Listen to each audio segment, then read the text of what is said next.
Hey everyone, and welcome to a very special crossover episode of Superhero Speak with the Mike and JD Show, and I'm your host, Dave.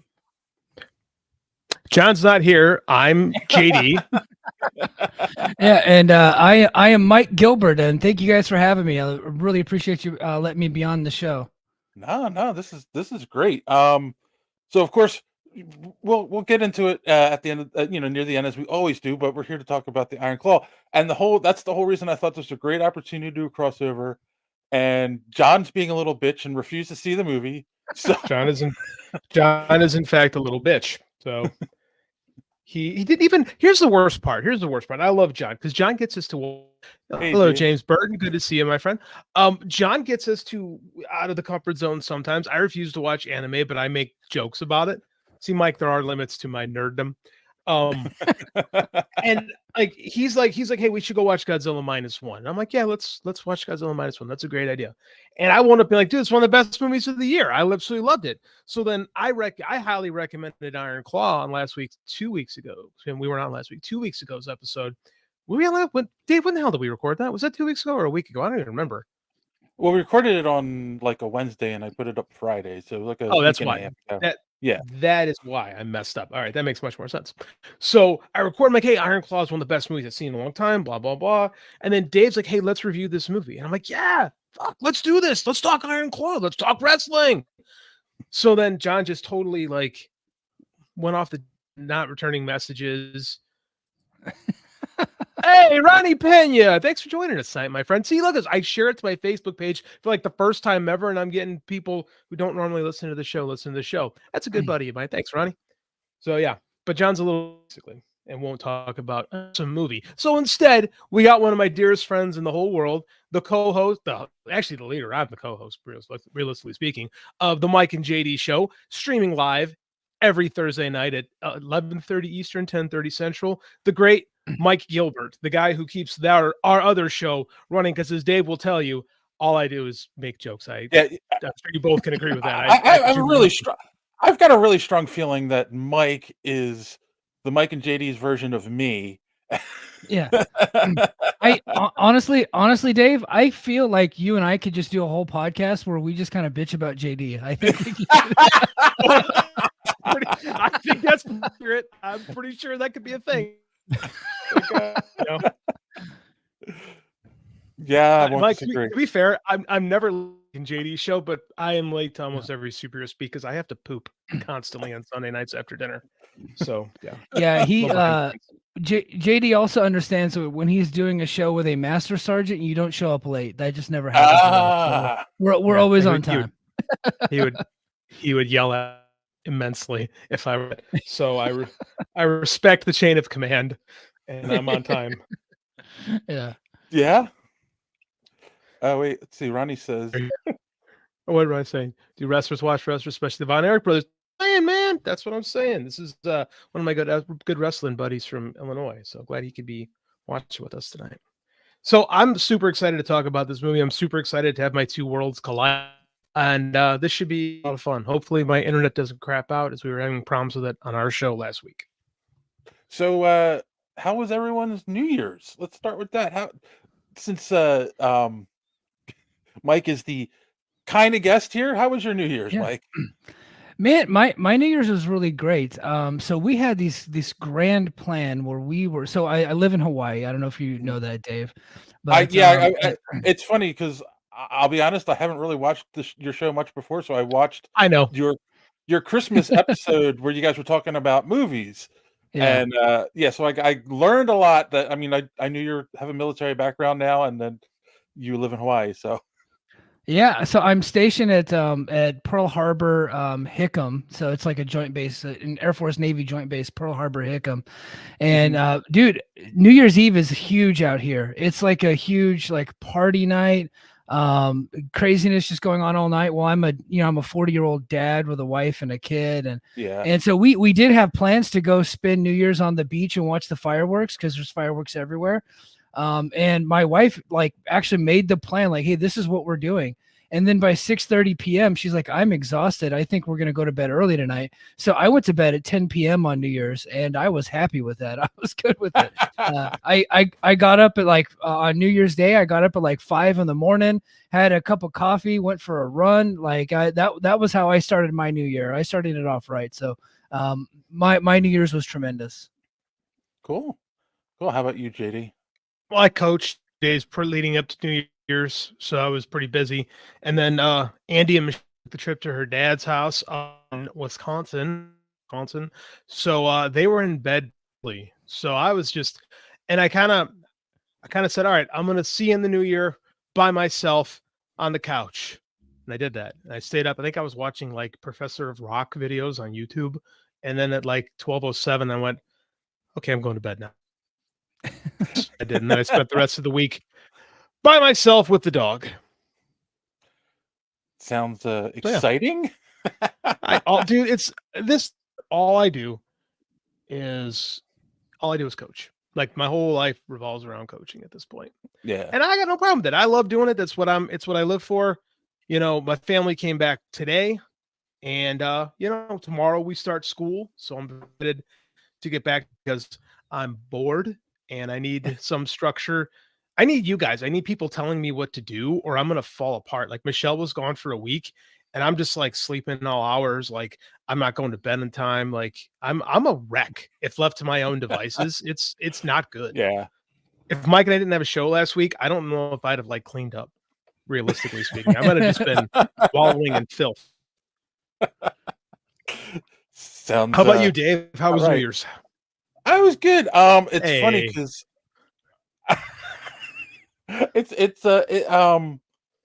I guess I was the most wild of the three here because you got like a girlfriend and a social life, and we're like dads. Like you're past all that stuff. Well, I'm a dad too, but my youngest is your 21, kid's like what? So 21, yeah. 21 now? Yeah. God, I was gonna say 18 or 19, gotten old on me. Like, yeah, man, you're like past all this stuff. We got like little kids. Like you're right. Yeah, like old. so we ended up going to like a Christmas light show. Which was I can't remember what town it was in, but it was like a half-hour drive. Then we went back to her house and drank a little too much, ordered hot wings, and then watched the ball drop. And then I will say though, we were in bed probably by 12:30, 1 o'clock. Is that a euphemism, Dave? No, it really wasn't. We were both exhausted, Oh. and that was it. Yeah. And then, but it's funny because I sympathize too with the small kids. I called my son because he wasn't with us. He went and did his own thing, but I did call him at midnight and said happy New Year's to him.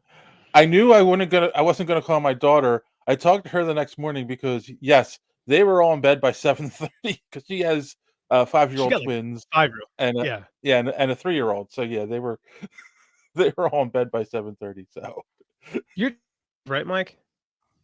What's that? Mike, your daughter's 5, right? She turned 5 back in September. Okay, so yeah, same age. Yeah, so yeah, I get it. I'm sure they got up bright and early. Probably didn't go for a run, but no. My daughter likes to wake up. So she'll wake up about 6:30, something like that, and then she'll immediately want to watch she's really into My Little Pony, and she also likes like so's Paw Patrol John. and Peppa Pig. They could hang out. Wait, John's a brony. John is a big time brony. That is So a real wait, thing. so I heard about this on the Howard Stern show. Does he venture over into being a clopper, or is he just a brony? Because there is a difference. Damn it! I wish he was here right now. I would lambaste him. What is a clopper? What is a clopper? Hold on, I never heard that before. Well, a clopper, and I got to keep my voice down because my family's outside. They're just downstairs, but they let's just say they get extra excited about My Little Pony, and it's very pleasing to them to watch them on the television. Oh no, nothing pleases John. John's one of the most unhappy people I know. I don't think he's happy about anything. So there's no pleasing going on. That's funny. All right. You know what? I think that brings us to my new segment, the inappropriate joke of the week. Oh, okay. Wait, did I just do one? Yeah, yeah. But here we go. The segment. So as a man, I'm not embarrassed to buy tampons, but I have learned they're inappropriate to give as a gift. Yeah. Yeah. Yeah. I mean, did you make a mistake, Dave? Is what I'm asking. Did you No, it's not. did you Is that err? That was a Jimmy That's a Carr different kind joke. of stocking stuffer right there. This is the kind of stuff you get in the Mike and JD every week. Lame ass, dirty dad jokes. Yeah. Yes. So Well, and that's not as bad as I want it to go because John's not here. So that's the Yeah, whole he point gets- of starting that. yeah, because he gets embarrassed when you tell like blue jokes. Like he gets all kinds of worked up, which makes clopper. Yeah, Ronnie's appreciative of that. I didn't know what a clopper was. I appreciate that, Mike, because believe me, that's going in the arsenal for next week. My Thrawn Kill says my 9-year-old was in bed by 10. That's good. I think my 7-year-old was in bed by about that time too. Yeah. He wouldn't stand up any later than that. So Dave, it's time to move on to show Mike the misery of not the misery of superhero speak. That's fun. The misery of social media madness. Something Well, we of will not be course. adapting into the Mike and JD show. Continue, sir. No, not at all. No. We do Mike, right, we do have a segment on our show called Bad Tweets, which is one Yeah. of my favorite segments. But I'm sure social media madness is probably a step above what we do. Oh no. So social media madness is where Dave reads people who've responded to the show's Twitter and social media stuff where we get to listen to dumb shit that people tell us all week. Bad tweets is where we just make fun of other people's Oh, okay. stupidity. This is more Yeah, embracing yeah. the stupidity in our world, in our orbits Oh, I that gotcha. we're cursed with. Well, actually, one of the things I've started doing is actually asking questions on social media to get an answer. You have- And You have been doing that. yes, so this week's question I asked was, "What was your favorite movie of 2023?" And start off over on Twitter. Kassan said, "It's really only Across the Spider-Verse and Everything Everywhere All at Once." And then he said, "Oh, I forgot, Amongst Thieves, excellent movie." I didn't see that one either. Oh wait, that was Dungeons and Dragons, right? Honor Amongst Thieves. Yeah, Honor Right? That's Amongst what Thieves. That was Dungeons and Dragons movie. Yes, I did see that. I like that movie. I didn't see Everything Everywhere All at Once. I keep telling myself I need to rectify that, but I have not done that. Everyone I know who's seen it has loved it, and I haven't seen it yet either. Yeah. Mike, are you familiar with this movie? I am, and as a guy that lived in Korea for a year, you'd think I'd have like a greater appreciation for Korean films. Yep. But I never watched it. I don't know why I haven't watched it. I just have not. And maybe it's just because I have a bias. Like when something wins a ton of Oscars, I'm like, oh, it's probably pretty boring. But That's a good assumption. Yeah. But no, again, like everybody that I know that's seen that movie has really, really enjoyed it. I have a film degree. And I agree with you. Crispy Tortilla said Spider-Man Into the Spider-Verse, TMNT Mutant Mayhem, and Guardians of the Galaxy Volume 3. Oh, and Barbie. It's an interesting one to throw in with the others. A lot. That's a lot. Okay, so Don replied with a GIF of Buckaroo Banzai, which is he the aware movie that is he aware that came out in 1984? But remember, we did a retro review of it this year on this podcast. Oh, we did do that. We did. So I'm kind of I wondering forgot if he about had never watched it before and finally watched it this year. that. Oh, that's it. It's not. How do I quantify? I know we had a whole show about this. How do I quantify Mike, have you seen Buckaroo Banzai Across the Eighth Dimension? No, I have never heard of that. Okay, Peter Weller, the guy who played RoboCop. Okay. Yes, yeah, I'm familiar. John Lithgow is the villain. Okay, so right? Harry and the Hendersons. Okay, go ahead. Harry would be a better John Lithgow villain movie to connect that with. Have you ever seen Ricochet with Denzel Washington? I have, yeah. Wild ass sci-fi, bizarre as all hell, yet a lot of fun. I think you might like Buckaroo Banzai. It's weird, but it's fun. Yeah. I'll check it out. Ronnie says Short Round was awesome in that movie. Everywhere all once. I am a fan of the Ki Kwan Renaissance. Like I really liked him. I'm disappointed he was not in the last Indiana Jones movie, which was not one of my favorite movies of 2023. No. I kind of suck. I don't think it was anyone's. Including So Harrison Wizard Ford. podcast. So Wizard podcast said The Blackening. I don't even know what that is. I think that was that it's a black movie that's making fun of like horror movies, and I think they made fun of like black people always dying first in horror movies and stuff like that. Oh yes. Yeah, heard That good came things out near about the it. end of the year. Yeah. Yeah. And Random Randy Savage said, of course, Across the Spider-Verse, and Giovanni Dieldio. Someone new. He's at Mike, Master Geo. Said the Mike, John Wick Chapter 4. Here's another pastime on superhero speak, Mike. Dave butchers everyone's name whenever he does these. He consistently puts it through a Cuisinart, and if you God forbid you have too many syllables in your name, and it will just go through the meat grinder.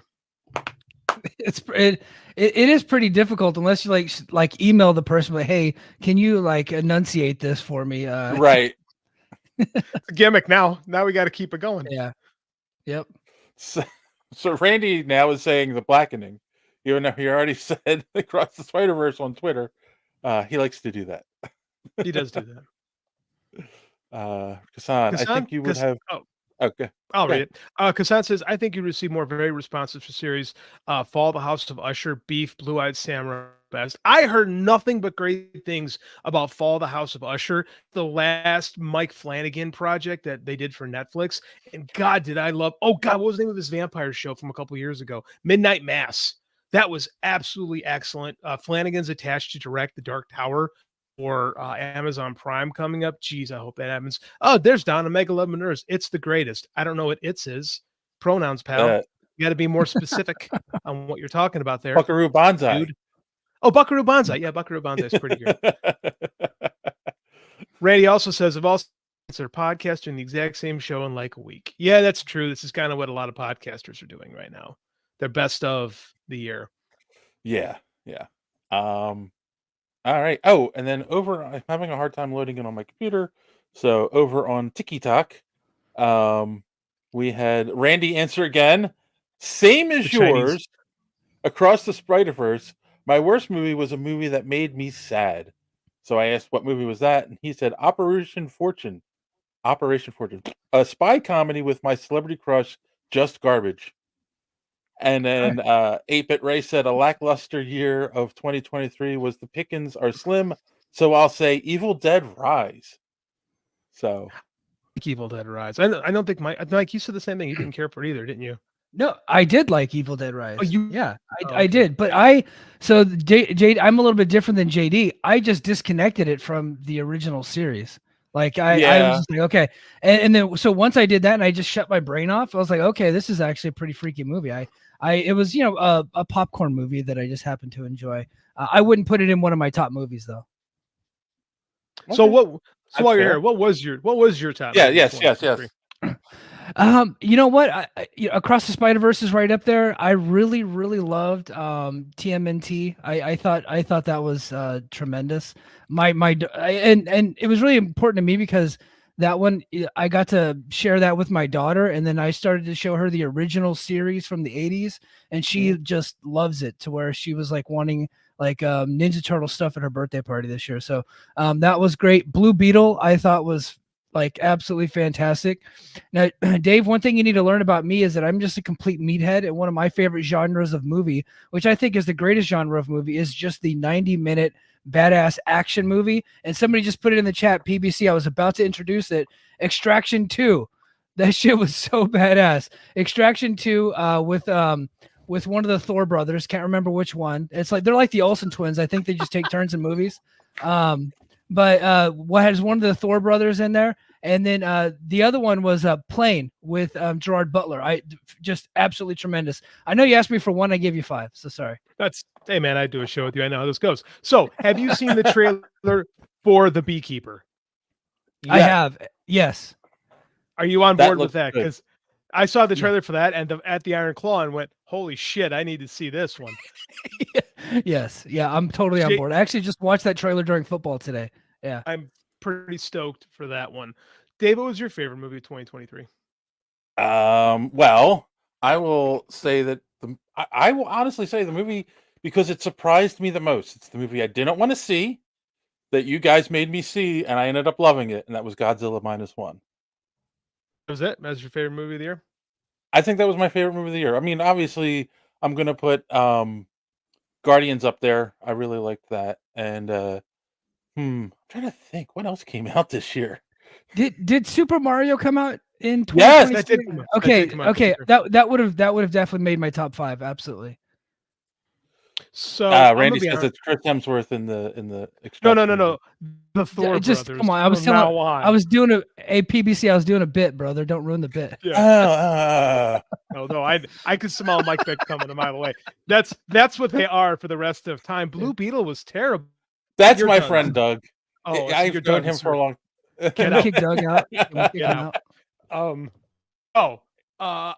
I think this year was really shitty, to be honest with you, as far as movies go. I think this was a remarkably disappointing year, by and large. I went to the theater this year and was disappointed fairly consistently than I have been in a long time with movies. Yeah. That's the thing, right? Like Multiverse of Madness. There was such a build-up for that movie, and it was a letdown because it felt, I don't know, That was 2 years ago, weird. Dave. That was 2020. That was 2022. Was it? 100%. Are you sure that wasn't this year? Mm-hmm. Okay. Yeah. Well, But you're okay, right. Miss Marvel was you're a right. letdown. Flash was a letdown. Yeah. This was the year of a lot of, even Shazam, which I really liked the first Shazam. That was a big letdown. Like, so for me, the movies that I looked at to were that I really enjoyed, surprisingly. Across the Spider-Verse was excellent. That was such. We saw it twice at the theater, and Andy really liked it. -1 surprised the crap out of me because I thought I was just going to see a Godzilla movie, and dealing with like PTSD and trauma and like this love story in the background of a goddamn kaiju film blew me away. Like it had no right being as good as it was, and I loved it way more than I thought I was going to. And then in all honesty, the one we're going to talk about today are probably my 3 favorite movies of the year. I almost think we could do a show this year on like the disappointments of 2023. Thrawn Kill, you've never seen a Godzilla. You've never seen a current Godzilla movie. Stop what you're doing. Well, no, watch the show. After you've watched the show, go or do what Mike does in torrents, a copy of Godzilla -1 because it's that good. It's a great movie. Did I just bury you in front of everybody, Mike? I'm sorry. I had no choice. Well, the FBI might be watching, JD. You got to be careful. I've seen the numbers. I don't think so. So Kassan says, speaking of Doctor Strange, I finally got to watch What If Season 2. Supreme Strange is a great villain. I've only watched the first 3 episodes, Kassan. I've not seen the one with Strange Supreme in it, so don't tell me what happens. And I know JD is not watching it. Nope, no interest. Are you going to watch Echo when it comes out? Nope, no interest. It's got. I don't want to watch Echo. I want to watch. Yeah, but it doesn't have Daredevil. It does. I'm tired of C-list. No, it doesn't. He'll be there for like a minute. Like, dude, I'm tired of the C-listers. No more C-listers. Ronnie Pena says -1 Oppenheimer. Yeah, I didn't see. He's Iron Claw third. I did not see Oppenheimer. I need to rectify that because I'm losing my film nerd cred by the fact that I did not see Oppenheimer this summer. Yeah, and I'm such a fan of like history and especially from that time period. I watched the documentary that came out on Peacock about Oppenheimer, and I thought that was fantastic. The movie just came out on VOD. I just have not watched it yet. I need to set time aside to watch it. Randy knows what I'm talking about. I like the Marvels, most people, but I'm not gonna go like. Done. Oppenheimer's way too long, dude. It's Christopher Nolan. He's reached that Stephen King phase. Where people are afraid to act. Like no one tells him, "Hey man, you got to take 10 minutes off this thing." It's just they say, "Okay, you get to do whatever you want." Can I tell you guys a movie that I was just Can I tell you guys a movie that I was really disappointed in? And Yeah. I might get heat for this, but and I was afraid to say this publicly, but I'm on the show. I was bored to tears by Killers of the Flower Moon. I watched it and I was just like, I don't care. I was just bored and I could not wait to get out of that theater. I was in there for 3 goddamn hours and I finished my popcorn within the first 15 minutes and was pissed off. And like the rest of the movie, and I'm like like almost a diehard Scorsese guy. Every Scorsese movie that comes out, I cannot wait to watch. And I was just so bored by that movie. Yeah. I have not enjoyed a Scorsese film since The Departed. You didn't like The Irishman? No, I honestly thought it was. With that one, because it was on Netflix, I treated that like a mini series. I think I watched it in like 45-minute increments, which made it better. That's probably a good idea. Yeah. That's probably a good idea because I just thought it was boring. Like I don't know, man. Again, Scorsese, he's an auteur, and I don't think he doesn't knock him out of the park every time, but he's knocking out of the park. It's tremendous, but I think he's got some misses on that he does card like I think every director at the moment. Every director like that does though. Yeah. Yeah. I mean, I don't think every Spielberg movie has been like the greatest. Dude, 1941 sucked. Dude, I hated Ready Player One. Yeah, I did not care for that one. I thought his remake, and I don't know why he even did it, of West Side Story was horrible. I had nowhere to see that one. Yeah. Honestly, music. This is where this is like a Venn diagram here, and I'm kind of the middle, like on this episode of the one side and the other side. I lean with Mike on the meathead side of when it comes to Venn diagram, or when it comes to that stuff, and I'm just like, musicals, not for me. No interest. Yeah, Ronnie agreed with you on the Flowers of the Killer Moon. I rewatches. Yeah, I can see that. I don't know, dude. It's hard. It's hard that much to a movie these days. So Randy, what do you mean by same with Cocaine Bear? You were disappointed in it? I don't know how you could be disappointed with Cocaine Bear. It pretty much lived up to its billing. Like it gave you everything. It gave you everything it promised. Yeah, it was. So Cocaine Bear is kind of like Snakes on a Plane. Like it promised to be absolutely absurdly stupid, right? So if you go into it like that with that mindset, then you're not going to be disappointed. And it promises everything the movie's about in the title of the movie. In the title. It tells you everything you need to know. You know who directed that movie? Do you know who directed Cocaine Bear? No. Elizabeth Banks. Really? No. Really? From Zack and Miri. Yeah. Okay. She have Pitch Perfect and Spider-Man, the original Spider-Man movie. Yeah. Yeah. Mm-hmm. Stretched herself creatively on that one. Yeah. Kudos to her on that. So. Cool. All right. Moving on. Well, if you guys who are watching would like to know how you can follow us on social media, be part of Social Media Madness, and see some other great podcasts, here's our good friend Don to tell you more. How's the show going? You enjoying it? Do you want to be part of Social Media Madness? And go ahead and head over to superheroespeak.com, where you can find all the social links, episodes of the show. You can find comic reviews by Chris and other articles. We're posting stuff on there all the time. And while you're there, check out the rest of the Geek World All-Stars Podcast Network. Great shows like the Pop Prison Power Podcast, Colt 45, Fans on Patrol, the Gorilla Brain Podcast, So Wizard, and Superhero Speak.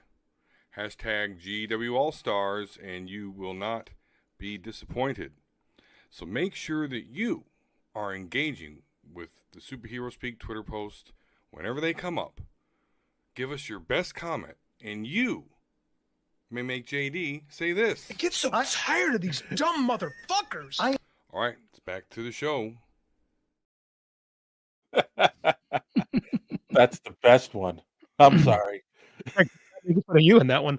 But it's true. I do get tired of the fuckers who are dumb. As Mike can attest to, I get tired of them on our show too. Dude, Mike and I texted Mike because I was listening to our show on my way, our Mike and JD show for this week on my way home from my trip this week, and I texted him. I said, "God, we're mean," because we went. Mike and I had this like, thanks, Ryan. Switching to YouTube. It's probably better to watch that way than on Facebook. Mike and I are we're like in the wrestling kind of exist outside of it. And I think our whole function is to kind of shit on the clout chasers of the world.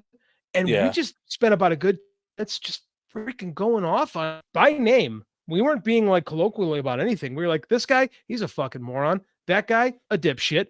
Like but it was really funny. It's like, damn, we went off on people this week, and it was entertaining and kind of mean.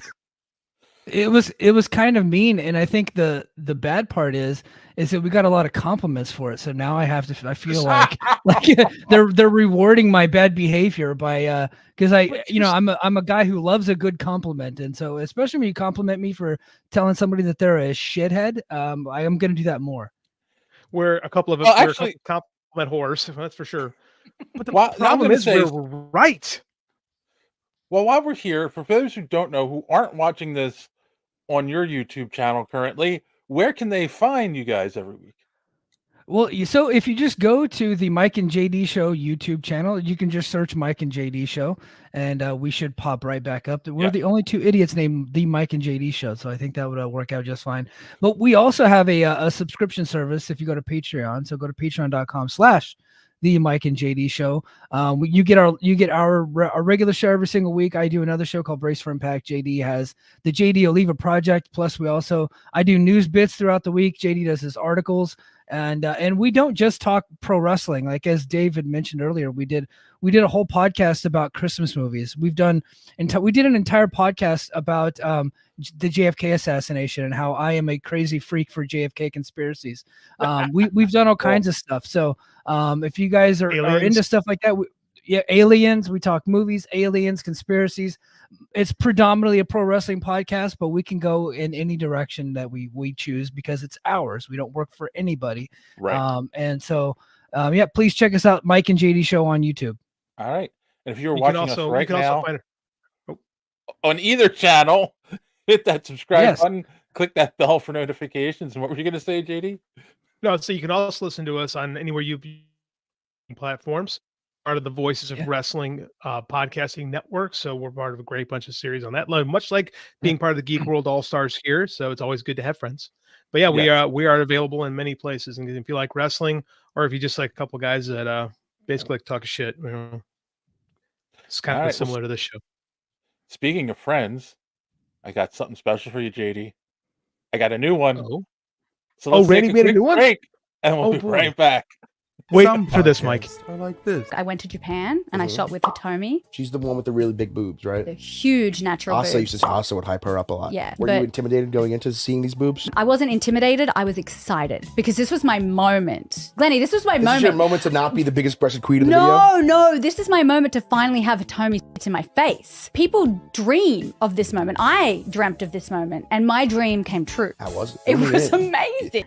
And some podcasts are like this. I don't take a shower. The only place I use soap would be my groin. You don't take a shower? Here's the thing. I don't take a traditional shower. I don't use soap. I don't use soap. Like, this hair has never been washed. The beard has never been washed. There's never been soap on my chest. We have well water. We have a lake. We jump in the lake. We get into a cold plunge. I don't pick out an outfit. My closet is just full of shorts. And by the way, the only reason why I dressed up today is because of you guys. You dressed up? I'm wearing my fanciest stuff. I'm wearing my fanciest watch. I noticed the watch. That's a good watch. I'm wearing my fanciest necklace. Here's the thing, like, I just gotta be me. Nobody can be me the way that I can be me. Nobody can be Graham the way Graham can be Graham. Nobody can be Jack the way Jack can be Jack. Same for you, Alex. But only one podcast is where you can get in-depth analysis like this. I love how when she asked him what he does, and like there was the most dated thing they could say. So I'm setting everything up for the 2000 Switch, and I was like, oh, I forgot Y2K was a thing. Everybody was so scared. Well, whatever since when it goes to 99, we're gonna go back in time, and everything's gonna be all like what? Gonna go back to zero. How about you just program two more numbers? You're like, where are we? Or just everyone just knows that it's not 1900 on account of computers. Well, they were worried that the computers would know the difference and they would freak the fuck out, and then it would be Skynet. Like they're gonna enslave us and put the black people back and fucking just all right. Well, back into your sheds. Like, what the fuck? The fuck is going? You had your freedom too long. Now let's go. It's time for you all to pick cotton.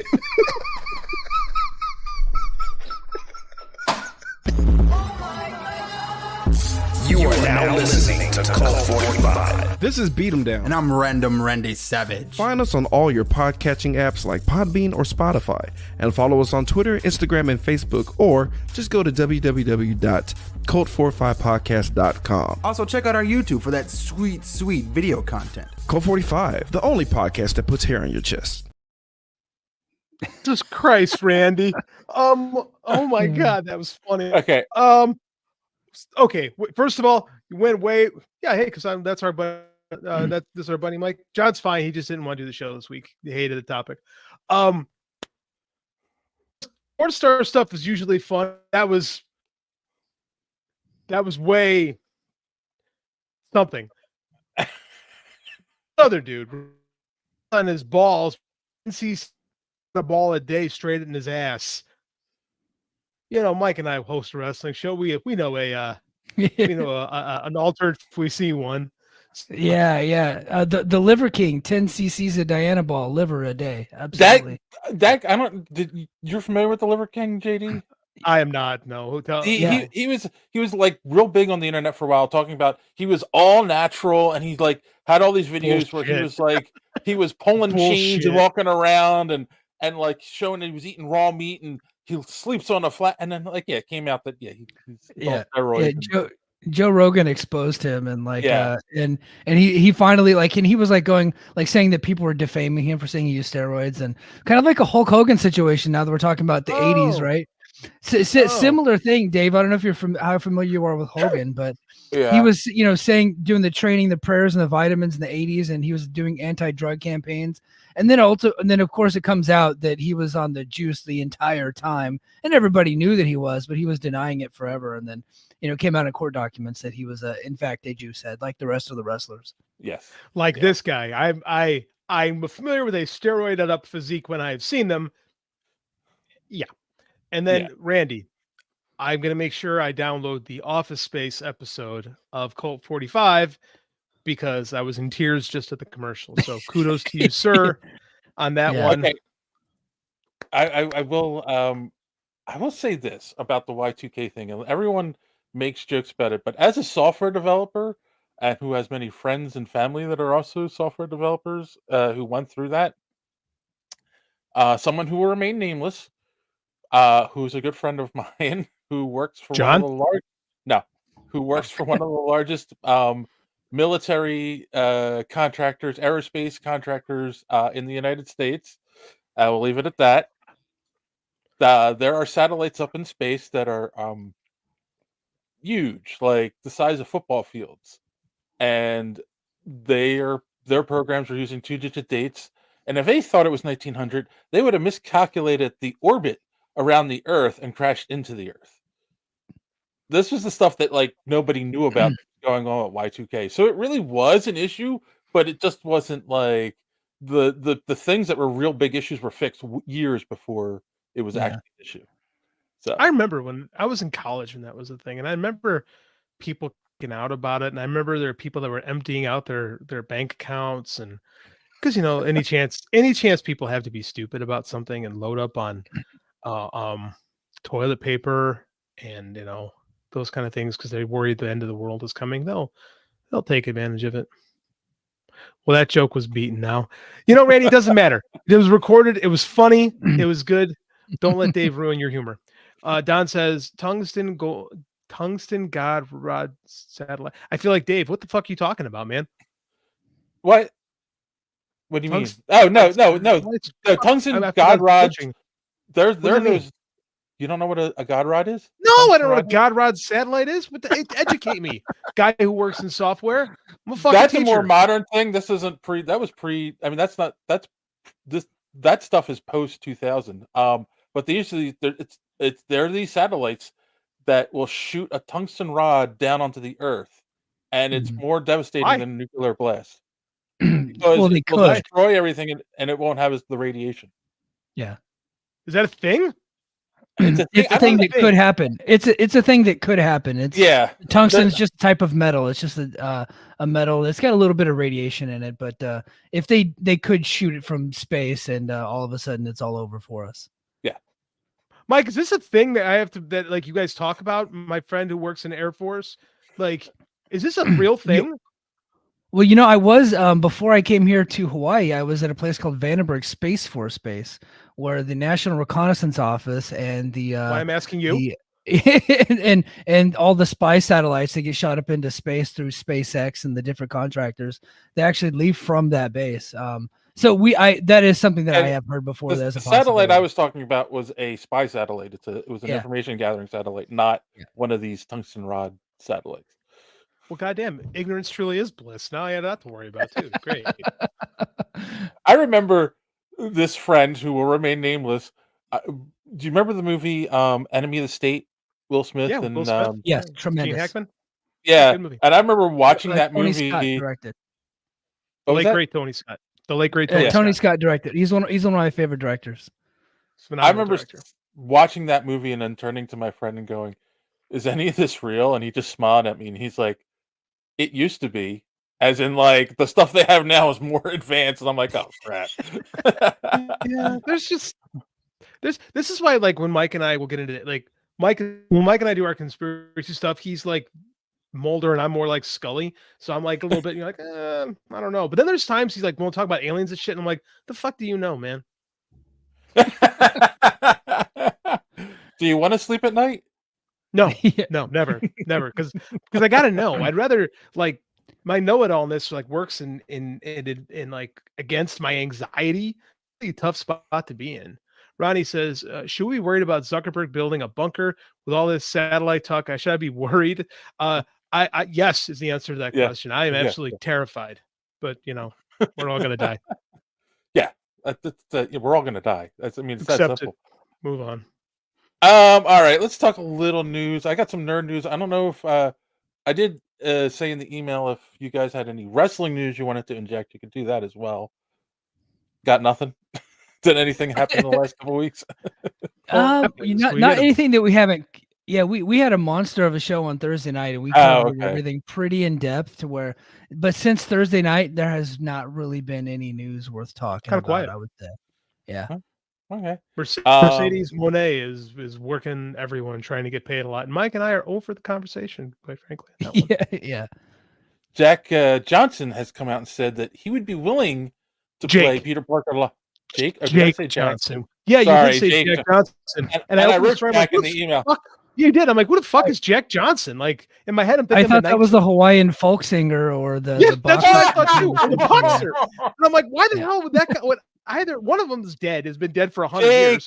Jake the other guy is Johnson a folk singer. Why would he be? Yeah. Okay, that makes. He sense. would be willing to play a live action Peter Parker if that was a meaningful role and it was opposite Chris. I'm not sure who he meant by Chris, but the thing is, I like that idea, right? Because you could see them throwing a cameo of him in as a stunt, but it would be pointless, But like if he was actually doing something that was meaningful, that would be cool. What do you think, JD? I'll start with you. Would you want to see him play a live action? Could he do it? Sure. Yeah, it would be fine. Yeah. I'm sick of the multiverse and everything. The last 3 years, we've just beaten the multiverse to death. Based on that, I don't want to see it. Like, I want to see the end of Spider-Verse because it's been excellent, right? And I don't know when that's going to happen. HBK is the greatest. I'm not going to acknowledge that. Just get away from that. Triple H. Oh my God! Get these people off the show. No, I'm tired of it. I'm tired. I just want movies with the characters that live in their own universes now.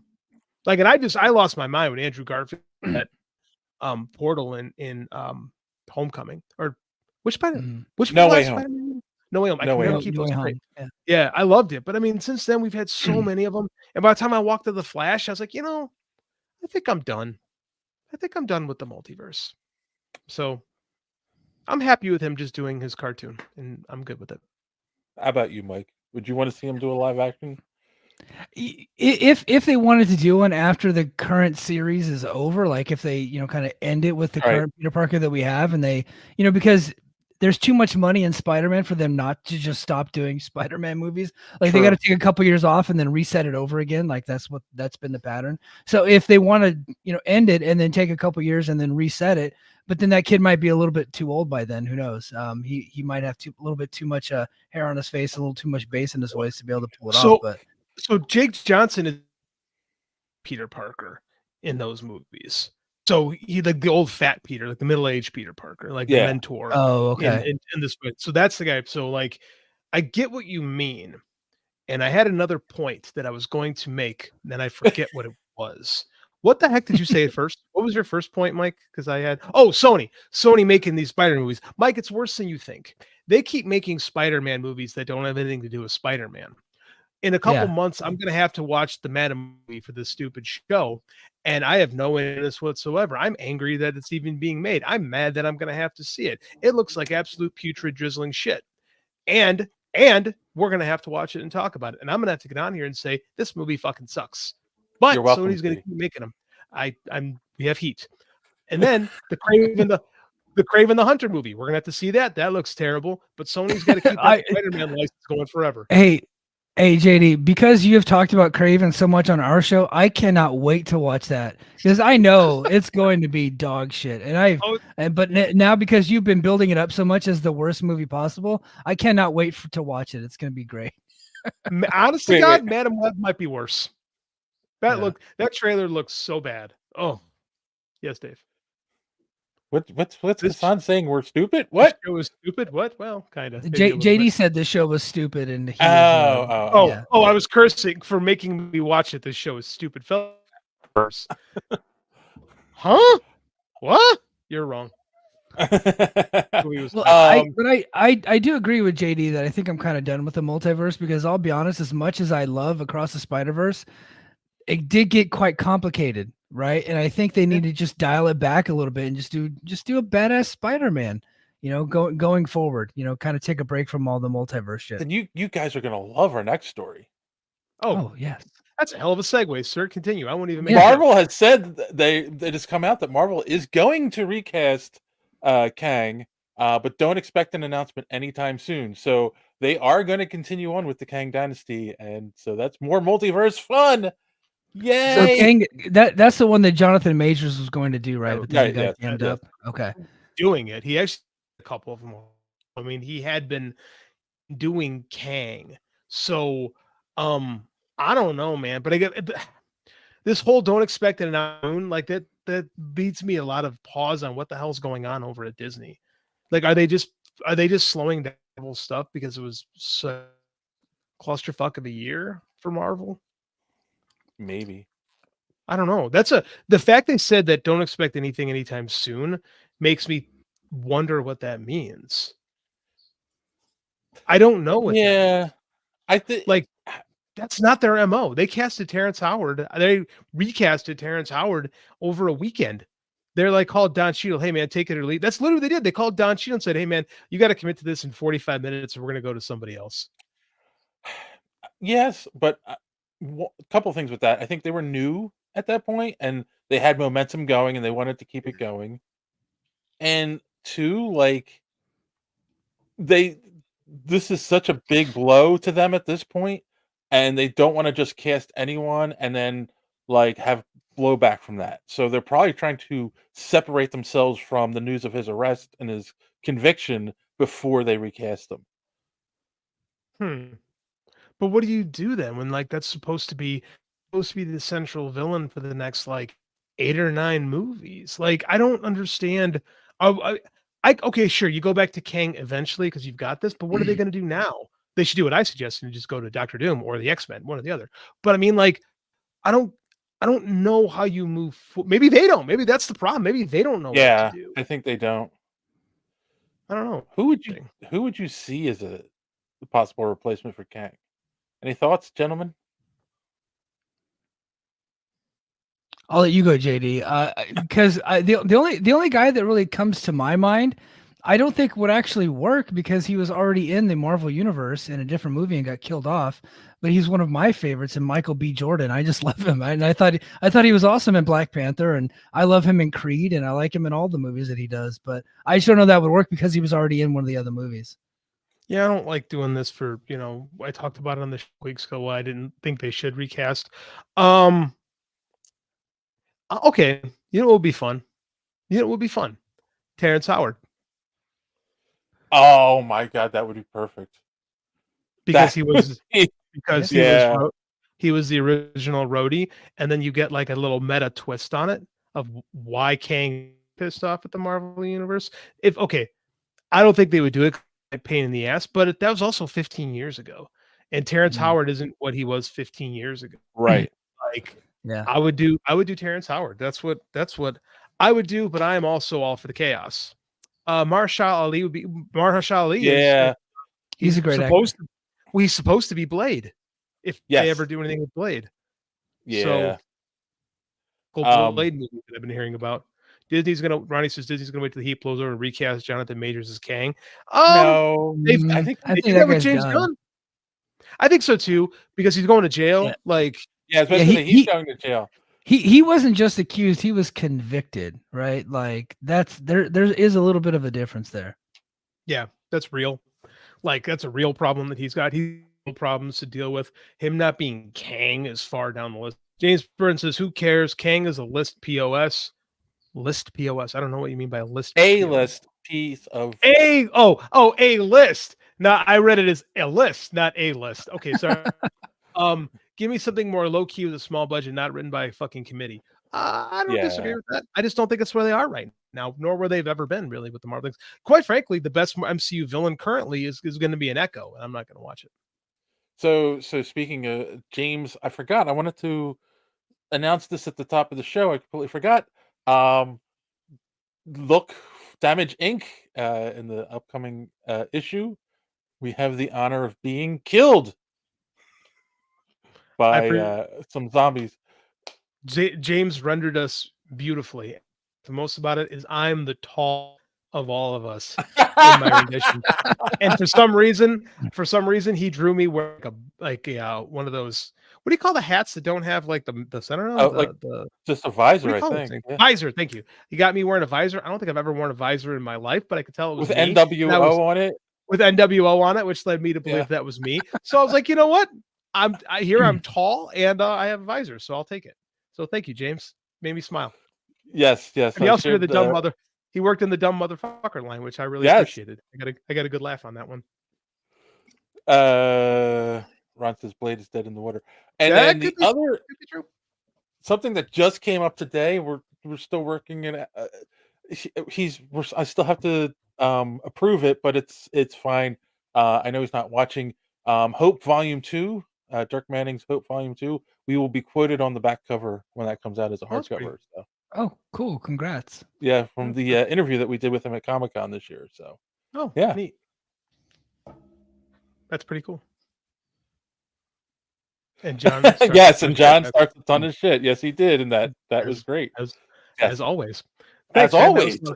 Yes. Shit stirrer that John is. Yeah. So, what do we got now in the news? And then the final article that we have, I don't know if you saw, James Gunn came out and said a bunch of stuff like, this is the stuff that's definitely not true about some of the rumors. This is the stuff that is true. And one of the things he said is they have no plans to replace Margot Robbie as Harley Quinn, that like he would like to move forward with her. And then she came out and said, yeah, no, I'm done with the role. Yeah. That's pretty tough when one party does not want to be involved, right? Yes. Yeah. I get it because, and I think it's better, right? I was thinking about this. I think it's better that she's moved on because like James Gunn has gone out of his way to have this clean divide between, okay, this was pre DC, this is post DCU, right? This is kind of right. And her over, I want to do it because she's been one of the best parts of the DCU cast. Mm-hmm. She was the only good thing about the first Suicide Squad. I didn't see the Birds of Prey movie, but I heard she's really good in that. And I liked her in the second Suicide Squad. And here's the thing with her right now. She's really popular and she's like going through her alpha phase. So she can do whatever the hell she wants. Wait a minute. She's the number one actress in Hollywood right now. Like Barbie was such a smash hit. She doesn't need it anymore. She can go on to do whatever role that she wants. Yep. Wait. Flag on the play. Flag. We did Birds of Prey on this podcast. We did not do Birds of Prey. I missed that episode. Are you? Is this like the Mario movie all over again? You Where I claimed forgot that that I you went. that you watched it Right. and did a whole episode on it. And then I said months later that I never saw the Mario Brothers movie because I had zero. Yeah. And then I watched it with my kid. I went, "Oh yeah, we did see this." Yeah, I don't know. I've never seen Birds of Prey. I'm honest to God, never saw that movie. I don't think I did that movie. I know my internet's being trouble. Sorry, man. I don't know what's going on. I got a satellite up in my room, but it's like messing up. If it keeps cutting out, my bad. Oh, and then Ron says DC Universe is trash. We don't know Ooh. yet. Movies. We got to give it a shot. They're redoing everything. So everything all the casting stuff with Superman has been really good. So, and I love Superman with all my heart. So I'm gonna give it a chance there. Yeah. I trust James Gunn until I don't trust him anymore. How's that sound? Fair. I think that's fair. Like, I think that's all you can say. Yeah. He never led us astray. God damn. I don't think I'm on. How did you do that, Randy? How did you come up with that? I went to our website and searched Birds of Prey, and it came up. That makes perfect sense. So, I don't think I'm on that episode. I don't think I saw that movie. I honest to God don't think I saw that movie. Because I really don't know why they don't use writers from the animated movies and the live movies. Those stories are great. That's a good question. It's a different world. Sometimes when you get tabbed as an animated writer, you get kind of shoehorned into that world. Like, oh, he writes for this. Same happens with, it doesn't happen as much, but it used to happen with comic book writers a lot. Like, oh, that guy writes comics. We write movies. That's not as common, but I think with anime it still might be a thing. But I don't know. Yeah. I don't know. I think it's okay. I think she can move on. And I think it's probably better for the universe if she does. Mike hit the nail on the head. Like, Barbie was huge. She's got cachet now to do whatever she wants. So she doesn't need to rely on that anymore. Yeah, she's the biggest star in Hollywood right now. All right. Well, we're going to do a quick commercial break and come back with our main topic. And we have something brand new in our ads, JD. Oh, ready for this? I guess.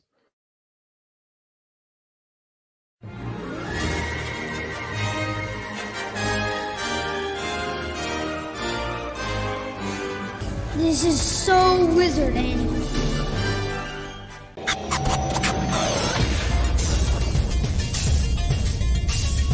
Broadcasting very fast and very dangerous from the planet Malistan. You are listening to So Wizard. You're thinking people gonna die? The only podcast to make the Kessel run in under 12 parsecs. There'll be no one to stop us this time. I am your host, Joey DiCarlo, and with me, my co-hosts, the queen of all nerds, Aubrey Litchfield, and the expert, Mr. Marquis, Marcellus Ray. You are listening to So Wizard Podcast, where three friends review movies, TV, and sometimes more, podcasting weekly on the Geek World All-Stars Podcast Network. Marcellus Reagans, please tell the listeners where they can find more So Wizard Podcasts. Everybody, you can head on over to SoWizardPodcast.com, and there you're going to find a brand new episode every week. Find So Wizard on all podcasting streaming platforms, such as iTunes, Spotify, Good Pods, and pretty much wherever you can find a podcast. Check out our YouTube page, where new content is being uploaded regularly. We also have a Patreon page. For as little as $1 a month, you can receive exclusive bonus content while you're supporting the show. No, I didn't. First of all, a podcast takes a lot of work, okay? You have to organize the guests, you have to do a Google Calendar, and then you build a following. It takes a long time, and I've been working on it for a while. She's right. Yeah, not for me. I just show up. But these two guys, they do. So that was Randy created that for So Wizard for their request. That's cool.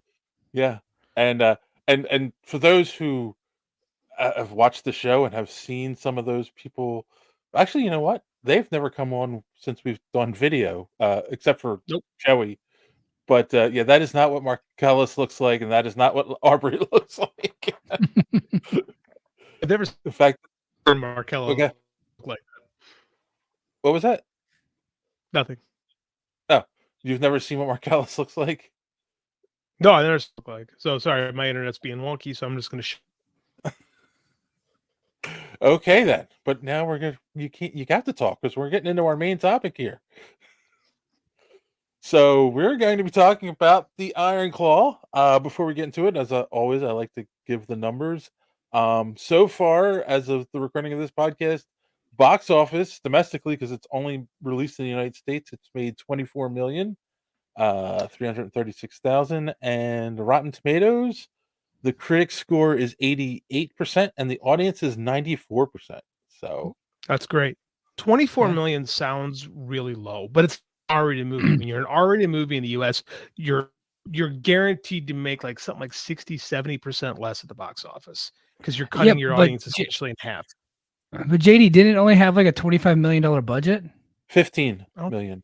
15. Oh yeah, so that I mean that's a dub right there. And it was a limited release for a while. They just went wide release recently, and it's not exactly the type of movie that's really going to do big box office numbers. I don't think anybody thought that it would. But it's way over. Like they made all their money back and then some. It's a success.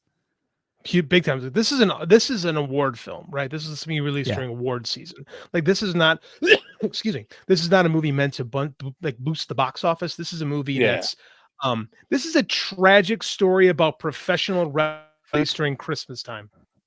Yeah. Like you're clearly not chasing the fun moviegoers. Like, and I try to tell everybody, people like, how's this make? Oh, it's really good, but it's really sad. Someone on Christmas goes, should I go take my husband to this movie? Is it sad? I'm like, yeah, really, really sad.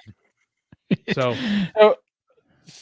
all right, let's start how we normally start. We like to go around, everyone give their initial impression of the movie without spoilers. I think everyone knows our impressions, but let's do it anyway.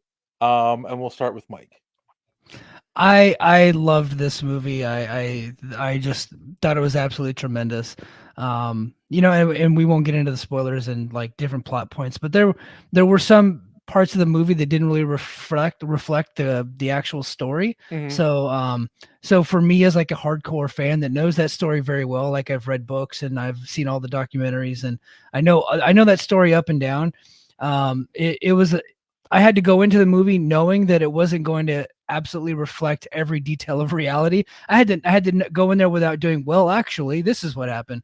So since I was able to do that and kind of like put my wrestling fan brain aside and go in there as just like a fan of good movies, it was a much better experience for me. And I thought it was great. Acting was great. Like the storytelling was great. The way they filmed the movie, I thought was awesome, especially the wrestling scenes. So for any movie that I've ever seen that's been about pro wrestling, I would say the wrestling scenes were probably the best that I've ever seen. And I don't know if JD has one better in mind, but I just thought that the way they shot it and filmed it and the way that they made the wrestling arena, the sportatorium look, I just flat out loved it. I just really just thought that this was an A+ movie. Just great. Cool. JD. It's the best wrestling movie ever made. Yeah. There's not a lot. Wow.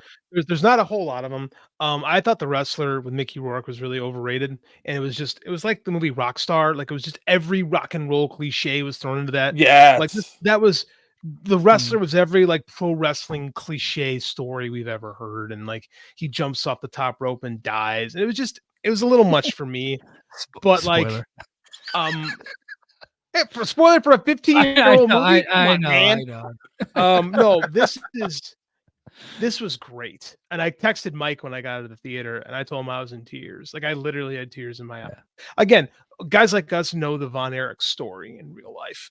And when this came out, when they announced this movie, I remember we were on our show and like, well, we'll see how this goes.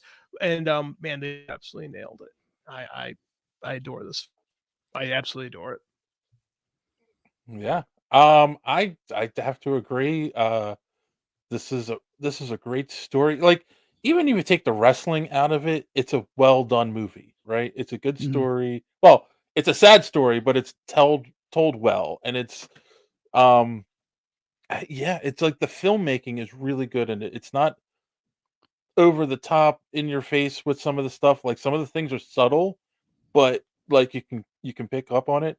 And like I didn't know the Von Erich story before I went, and I had Mike, I told JD that like my girlfriend had saw the preview because somebody that she works with was saying, "Oh, Zac Efron looks weird," and showed her the preview for this movie, and she went, "I want to go see that," which like shocked me, and not because she's a big Zac Efron fan. She just said it looks really good, and yeah, so we went and saw it. I think a week after JD did, and it was like, I was like, "Yeah, we got to talk about this movie on the podcast. It's so good." Like, and it's a shame because I think people need to go see it. Like, it tells a story that not a lot of people know, you know, and I think it's an important, like, you know, some people can argue this, but I think wrestling is a huge part of pop culture. It's been for a long time, and like stories like this behind the scenes stuff isn't known by a lot of people. Yeah. You know. Well, and I think that this is, JD calls it the greatest wrestling movie ever made. I don't really see it as being a wrestling movie. I think if you replace wrestling and you just make them be like just four members of a rock band that are like brothers, and the same story happens, you know what I mean? This is a tragic story about a real life family, right? And wrestling just happened to be part of the backdrop. But I think that if you could have easily replaced wrestling with rock music or wrestling with another genre, and you would have probably had a similar type of movie. And that's why I typically don't recommend wrestling movies to non-wrestling fans, but this is one of those that I'm like, even if you don't like wrestling, like you're really going to like this movie because the pro wrestling isn't really just so in your face. In this movie, like Ready to Rumble back in the day was, and I think The Wrestler is probably like right behind Iron Claw for me anyway, is because I also felt like, again, that could have been a rock and roll movie too, right? It was it was taking stories from the inside of pro wrestling and what it's like to be an aging rock star or an aging wrestler. So and that's why I really loved this movie too. I just thought they just did a really good job with it. So I got to do a write-up about this film for the Voices of website, and I posted it on my Facebook page, right? I usually don't do that. I usually don't share my creative stuff with those people, there's only so much nerddom that people can really take, like the people that know me in real life. So like if I'm on Twitter, Nerd Central. If I'm on Facebook, it's like I'm a little bit more selective about what I share. So many people texting me and like responding to that article, like saying, "This sounds interesting." Like I try to do my best I could to like sell this movie because I kind of believe in it. Like I was really moved by this story. And again, I know the story. So, and my cousin texts me, he's like, because you should have put spoiler tags. And I'm like, well, it was for anybody who's typically anybody on that website knows the. So he's like, well, I had to stop reading. I'll come back after I see the movie. I'm like, that's fair. Right. But like, I personally had a really big response to the article that I wrote. So I'm really happy that we can keep talking about this. I'm excited to dig deeper.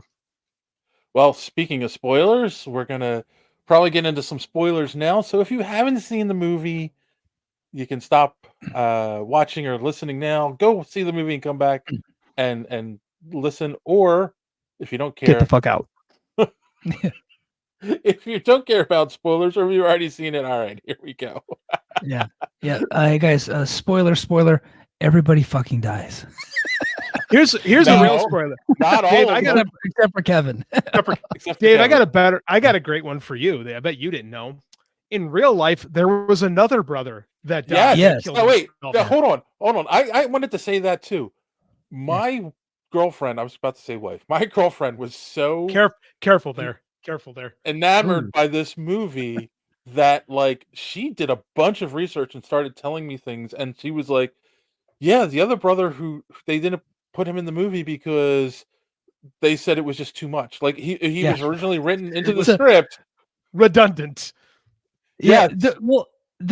I think the crazy part of the story is the real life story is actually too depressing for a movie, right? When a lot of times with these movies that are based on a true story, they have to Hollywood them up and make them even more sad or make them even more, grandiose and these things.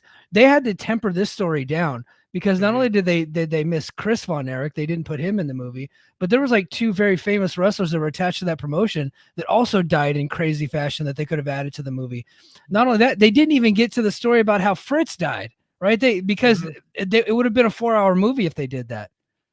They also didn't talk about Kerry Von Erich, major drug arrest going over to Japan when he went over there. They didn't talk. I mean, like, there's so much. Mike's referring to, of course, Gino Hernandez and Bruiser Brody.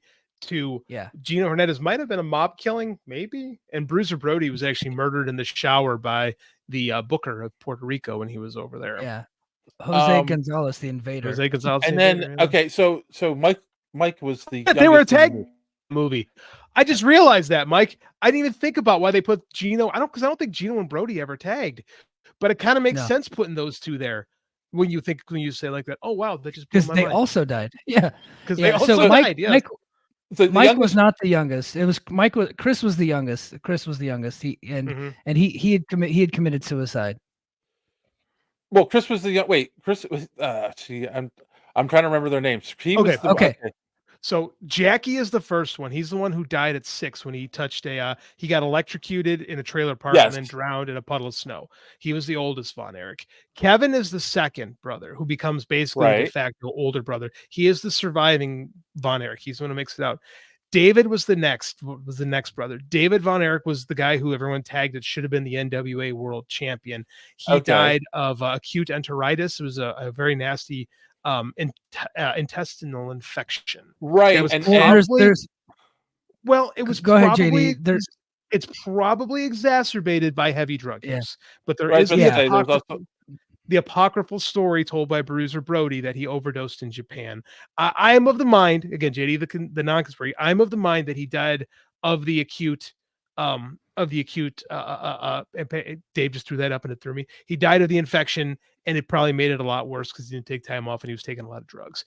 Kerry is the next brother. Kerry is the most successful. If you watch wrestling, he was the Texas Tornado in WWF.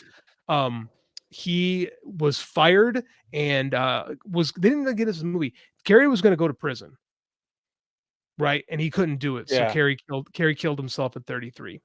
Young then Eric, Mike was the fifth brother. Mike was never in no place. Yeah, and the youngest brother.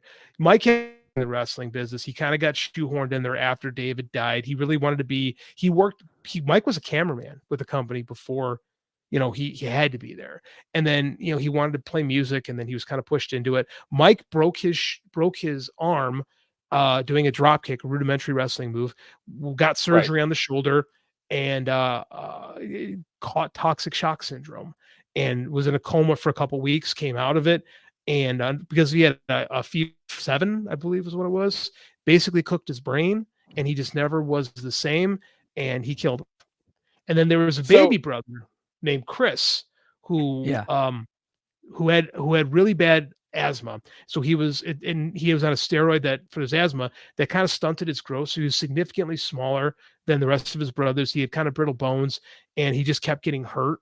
And just figured he would never get to be what his brother Kerry was, because he idolized Kerry, and he killed himself. He shot himself. In the movie, right? He takes a bunch of pills, and they show him just wander off into the forest, and then that's it. My girlfriend just told me tonight before we got on here. The scuba story? He put himself in a sleeping bag with a bunch of rocks and threw himself off a boat. Yeah. After taking a bunch of pills. Oh my God. Yeah, he also left a suicide letter addressed to his brother Chris saying, "Hey man, I left you something in my scuba gear." And it was a handful of pills with an instruction on how to kill himself someday. Yeah, dude, the story is so much darker than they even put into the movie. I'm pretty glad that they didn't go as dark as they did, because I don't know that I would have actually recovered because I knew the story. Mm-hmm. What was the other thing I was going to say? The thing that got me. Okay, so let's back up a little bit. The movie starts out when the father's a wrestler, and the head of he bought a car, and like that was a good scene because they're showing him like wants to be successful, like no matter what it takes. That's like he's driving, so they can't afford a car, but he's got to buy an expensive car to make look like he's more successful than he is to attract people. And then one of the greatest scenes, and it's funny because I've known people like this. Thank God I didn't have anyone in my family like this. The scene where they're all playing football Mhm. is such a great scene because it shows him pitting his sons against each other to get his approval and praise. And Yep. like there was a dynamic in that family where like that's what they were doing, and that's why it was so tough for them. Yeah, I mean, Fritz is a very complicated person, right? He becomes very successful. He buys the Texas territory. One thing I'll say about the movies, I don't think the movie does real justice to just how famous the Von Erichs were. Yeah. Like, I don't think you get a scope, like, because before Hulk Hogan was like the biggest wrestling star in the world, that was kind of the Von Erich brothers. Like, and I'm Yeah. going to say this, that's going to sound silly. These were humongous in the Middle East. Like, legitimately, they were getting world-class champion videos in Israel, and they were doing tours. Like, Mike Von Erich's injury doesn't happen in the area. Mike Von Erich got hurt in Tel Aviv. Like, they Yeah. were massive, massive stars. And like, you don't quite get the here's the thing about Fritz too. We always joke about the Observer's most disgusting promotional tactic. Like, he used that to like sell shows. Yeah. Right? Like, in the real, like, we talked about Gino Hernandez. Gino Hernandez was mob style murdered probably, and like they have Bill Mercer on the show. Like, Mike, we have Terrible Tragedy with Mike with the death of Gino Hernandez, and Chris Adams was blinded by him. Like, they were so shameless in how they would work in these god awful tragic things into their shows. It was just, Fritz was just, he's a fucking madman. Yeah, Fritz, super complicated guy. I really Yeah. thought that Holt McElhenney did a great job capturing Amazing. him. You know, really an amazing job. And you could tell that he loved his kids very much. And he did the best he could raising them. I just don't think that he knew what to do with all those boys. And he was having a trouble being both a promoter and a dad, being a pro wrestler, which is this, kind of a bullshit world that they're in. They're constantly like, trying to work everybody and fool everybody and make them think that reality is not reality and all this stuff. And so he's got this pro wrestling territory, and he's got all these kids, and he's getting them to fight for his attention and fight for his love. I thought that one of the best scenes in the movie, which Kevin Von Erich in one of the old documentaries said that was real, was when they're at the breakfast table and he's ranking his sons up against each other. And he said that, he goes, Carrie's my favorite, David's number 2, Kevin's number 3, and Mike, you're last, but that could change at any moment, right? Like that was a real story. So you kind of wonder, like, it's no wonder like these kids were so jacked up, and no wonder they were constantly like overdoing it to try to get their dad's affection. No wonder David, like, instead of taking time off, he just decided to take pills through it, went to Japan anyway, and ended up blowing up his guts, right? Like, no wonder all that stuff happened. I don't think that's fair to blame that necessarily on Fritz, because you and I both know. No, was no, wrestling I'm back not. then. It is. They were just a part of the business. It was Yeah. a big time rock star lifestyle, and JD hit the nail on the head. And I wasn't trying to blame everything on him, and he does deserve some blame, right? Especially as you get like later, whenever he has some knowledge of that what he's doing is wrong, like he still continues to do the same things, right? Like that's when I start to blame people. But they absolutely were living the rock star lifestyle. David, I don't think anybody just understands just how big the Von Erichs were, especially in Texas. Dave Meltzer, who was covering them at the time, he actually worked for Wichita Falls, a newspaper there. He said that when David Von Erich died, it was like it was a bigger story in Dallas, Texas than when Elvis had died just a few years prior to that. Like that's how big the Von Erichs were. They're so big in the Middle East that right now, Kevin and his 2 sons, Marshall and Ross, they're over there in Israel right now doing some charity work, right? Because they're still big over there. They still talk about the Von Erichs over there. You can't go into Texas right now, even though it's been, 40 years past when they were in their prime. You can't go into Texas right now. And if you mention the Von Erichs, probably somebody about mine and JD's age, they're going to know exactly what you're talking about, and their kids are probably going to know a little bit about them because their parents are talking about them. So that's how huge they were, and so they had everything at their disposal, and that was really probably the biggest failure of the movie, was that they just didn't capture that was. It's not all just Fritz's fault. These boys were put into this pro wrestling business. 3 of them really wanted to be in it. Mike did not. But once they were in it, they were living the lifestyle that pro wrestlers lived. The Von Erichs, those 5 boys dying the way that they did, that was just a microcosm of what was happening in pro wrestling at the time. Because, we talked about Gino Hernandez. He died, it could have been a mob style hit. It looked like it was probably a cocaine overdose, right? You've had so many people dying of painkiller overdoses. We're talking like hundreds, probably like 100 to 200 between 1985 and 2005 died of whether it was like a heart issue from steroids or a heart issue from muscle relaxers, painkiller overdoses, suicides, all those types of cocaine things were happening, and cocaine overdoses, drinking themselves to death. Like that's just what pro wrestling was. It just caught that family by storm because they were just so freaking popular in the early 80s, and they could get whatever they wanted. See, I think that too is part of the problem with that is it's an A24 film. And A24, they don't make, I don't want to say they make cheap films, but they're known for like really squeezing the budgets. And they just aren't like when they have I was talking to our buddy Garrett about this. They were disappointed that when you see Kerry winning the NWA title, you just see Doris in the room watching with David's ghost basically behind her, watching the TV feed. In real life, that stadium was packed and Doris was there. And that was the big emotional moment, was when Kerry hugs both his parents. And I was trying to tell Garrett, I'm like, yeah, they just couldn't. I get why you didn't like it, but they just didn't have the budget to be able to recreate that. Recreating the dank ass sportatorium is one thing. Filling Texas Stadium for a $15 million budget film, that just isn't going to happen.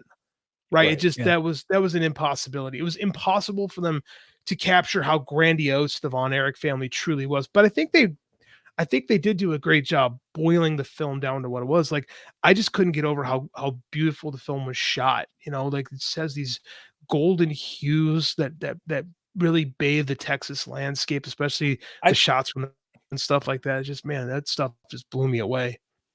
Yeah. Right. And I get what you guys are saying about not showing how big they really were. But I also kind of feel like they were trying to tell the story of the family. And I don't feel like maybe they were afraid that would take away from it a little bit. Maybe. Yeah, maybe. And we also have to remember that A24, I think they very much made this film for the Academy. Like they were trying to make this for the Oscars. They were not making this film for wrestling fans, despite the fact that they did throw in some Easter eggs for guys like us, like hardcore wrestling fans. And that's why whenever some of our colleagues went and watched it, they didn't like it, is because of that fact, the stadium show scene and the different ways that people died and how that didn't really reflect the actual true story, leaving Chris out. Like, people did have problems with that, but because I knew what they were trying to go for, I just didn't have that big of a problem with it. Same. None of that stuff bothered me, but it's something I think that could be addressed. The one thing that did bother me was the guy that got to play Ric Flair. What the fuck? I knew that was coming. Yeah, that was I honestly, I haven't done acting since I was 17, and I could have done a better job playing Ric Flair. Like, I think I could have done way better than that guy. He just, his body didn't look right, his face didn't look right, and then the mannerisms he didn't have down. It was just a cheap, horrible imitation of Flair. So it's Aaron Dean Eisenberg is the actor who played Ric Flair. And here's the thing. I've been thinking about this a lot because it bothered me as well. And everyone's got a Ric Flair impersonation in their pocket, right? Everyone goes woo and does that, who grew up in that time period, who knows wrestling. But I kind of feel like if someone did an impersonation like that, it would have felt cheap as well. Like, it felt like he was trying to make it his own, and it just didn't come off as. He definitely was trying to make it his own, but he's dressed like Ric Flair. He's trying. He is Rick. If it had been like, if his name is Ric Flair. Yeah, right. If they'd called him Dan Davis, which wrestling fans, they'd have been different. He could have an amalgamation character, but it wasn't. It's Ric Flair, like woo, woo. That's how Ric Flair woos, and the guy goes woo like that. It's like, that's not that's not the Flair woo. Like that's Yeah. not how it's supposed to be. Like, and it felt to me like the guy didn't do the research, because Ric Flair has this cadence to how he talks, right? Yes. And like Will Ferrell did it better in Eastbound and Down than than this guy. And it just disappointing. The guy who played Harley Race wasn't quite right. I thought he did either, good. He was fine. I you know what? I thought he very much looked the part, and I thought he had Harley Race's cadence down. He looked at, and I thought he had his cadence down. You know, I mean, like you can't. I'll give you that. Yeah, but so with the voice, I forgive the voice, because that is not everybody is a voice actor, right? No. Like, you know, a lot of comedians can do that. Like I thought he had everything else down, so I thought I gave him a thumbs up. I was fine. I was fine with the guy who played Harley. Kevin Anton. Yeah, he was fine. The Flair was bad. I was just like, man, I just wish they come to use. I almost, because they did use some archival footage in the film. I almost wish they would use some Flair archival footage or a goddamn AI voice at this point. Like, it took me out of the movie, to be honest with you, because it's Flair. He's still I'm just going to bother some of my wrestlers when I say this, but he's still a cultural icon. Yeah. I didn't even grow up loving wrestling like you guys, and even I was like, that's not Ric Flair. Yeah. Anybody with a YouTube account has seen some Ric Flair promos, just because they just get shared everywhere. Because you know, it got really big within sports community and hip hop community, and so the only other thing that really bothered me about the movie was, and this is something that it didn't bother me early on in the movie, but as it went along, and one scene in particular was just how small Jeremy Allen White was, in comparison to how big Kerry Von Erich actually is. We talked about the Liver King earlier, David. That's Kerry Von Erich. Like they're not that far off from this. Like Kerry Von Erich, like 6'3", like 270 pounds, chiseled for granite. He looks like Arnold Schwarzenegger, right? Yeah. Jeremy Allen White's like 5'6", 160 pounds, with a little bit of Decaduraballin in his butt cheeks, right? Like, and so there was the one scene where he's coming back after winning the Intercontinental title, and he gives Fritz the 6-shooter, right, for Christmas, that was actually a true story. He comes in with this girl who is like 4 inches taller than him, and she's probably 5'9", and then he's wearing this belt. He just looks like one of the fans at the arena playing wrestler, like that. Like he really does. And so he looked like a Kerry Von Erich action figure versus Kerry Von Erich. So, like, honestly, Zac Efron, if they would have just swapped roles, Zac Efron probably would have made a very great Kerry Von Erich, but he was the star of the movie. And the story is about, you know, it's about Kevin. It's not so much about all the guys dying. It's about how Kevin survived it, and how Kevin moved on and took care of his family, and how he's living his life now, right? And so, and Zach's the big star, so he had to be the Kevin, but he was so jacked he could have played Kerry. Yeah, and I thought about that too. It's like, Kevin looks like Kerry, and Kerry looks like Kevin. Like, because Kevin had a leaner build. Like Kerry always had like a lean build. The guy who played David, I thought, looked like David. Like, I thought that was pretty spot on. Yeah, I think he was, and Mike too. The guy who played Mike was. You know what was interesting, Mike, is when they do, because in the movie they do a press conference with Kevin and Mike after Mike comes out of the coma, and it feels weird in the movie, and all I can think is it's even weirder in real life. Like when you see the real. I thought they nailed that scene. I really thought they nailed that scene. They did. But honestly, the real life press conference, I don't know, Dave, if you had a chance to check it out. No, it's even creepier than what happened in the movie. Dude, this brother, Mike, like I honestly, and he wrestled for 2 more years, believe it or not. People don't know that. Like he actually stuck around after that. Like it's like watching a dead person talk. Legitimately, it's the creepiest thing you've ever seen in your life. His eyes are full of blood. Legitimately, there's blood in his eyes, and like he looks dead. And the actor, I can't remember his name, is acting dead. Watching the real Mike Von Erich risen from the grave is one of the creepiest things. Stanley, they tried. They did it. Simons. Yeah, he's really good. He's really good as Mike Von Erich. He really did a great job portraying the distant post-mortem Mike, basically. But I mean, like, in real life, when you see it from Mike Von Erich, it's like 1,000 times scarier. It's one of those things like, man, life can't, like, sometimes art doesn't quite imitate life just well enough. But it's a great scene. I think you guys are pointing to something that my girlfriend said, and I kind of agree too that they didn't do a great. At times they did, but not really. They didn't do a great job of letting you understand how much time was actually passing in the movie. Yeah. Right? Yeah. Because it feels like he comes out of the hospital and then he goes kills himself. Right? Like you get Yeah. no sense of him wrestling for 2 more years and trying. They do. They truncate the timeline a lot. Like the thing with Kerry losing his foot, that did happen, but that was 2 years. That was a year after. No, 2 years after he lost the title. Like I get why they moved it up because it does make for a better story. In real life, Kerry goes to Japan and loses the title to Rick back to Rick like 10 days later. So I mean, they didn't have a very long reign with it. And he did lose his they don't do this in the movie, but in real life, what happened? This is again this thing. Kerry loses the foot, but the doctors were able to reconstruct it, and he's in the hospital. Right. So they rebuilt Kerry's foot. And he's so fucked up on that when he's in his hospital, someone left a burger into his room and he stood up to walk over to get the burger and he crushed his brand new foot and they had to amputate it after that. Oh my God. And then he ends up wrestling for years after that with a prosthetic foot. And he's always like pilled out of his mind, but he was still pretty successful after that with a prosthetic foot. And honestly, nobody knew about the foot until like years later. Like there was a rumor, but he constantly kept his boot on. Like even like before the matches and after the matches, he would go shower and he would leave his boots on because he did not want anybody to see that he had a prosthetic foot. He didn't want anybody knowing about that thing. It was the craziest thing. I didn't know he had a prosthetic foot till the mid to late 2000s, to be honest with you. Like I had no idea. It's funny. I'll say that too. The A24 is an art house, independent art house film.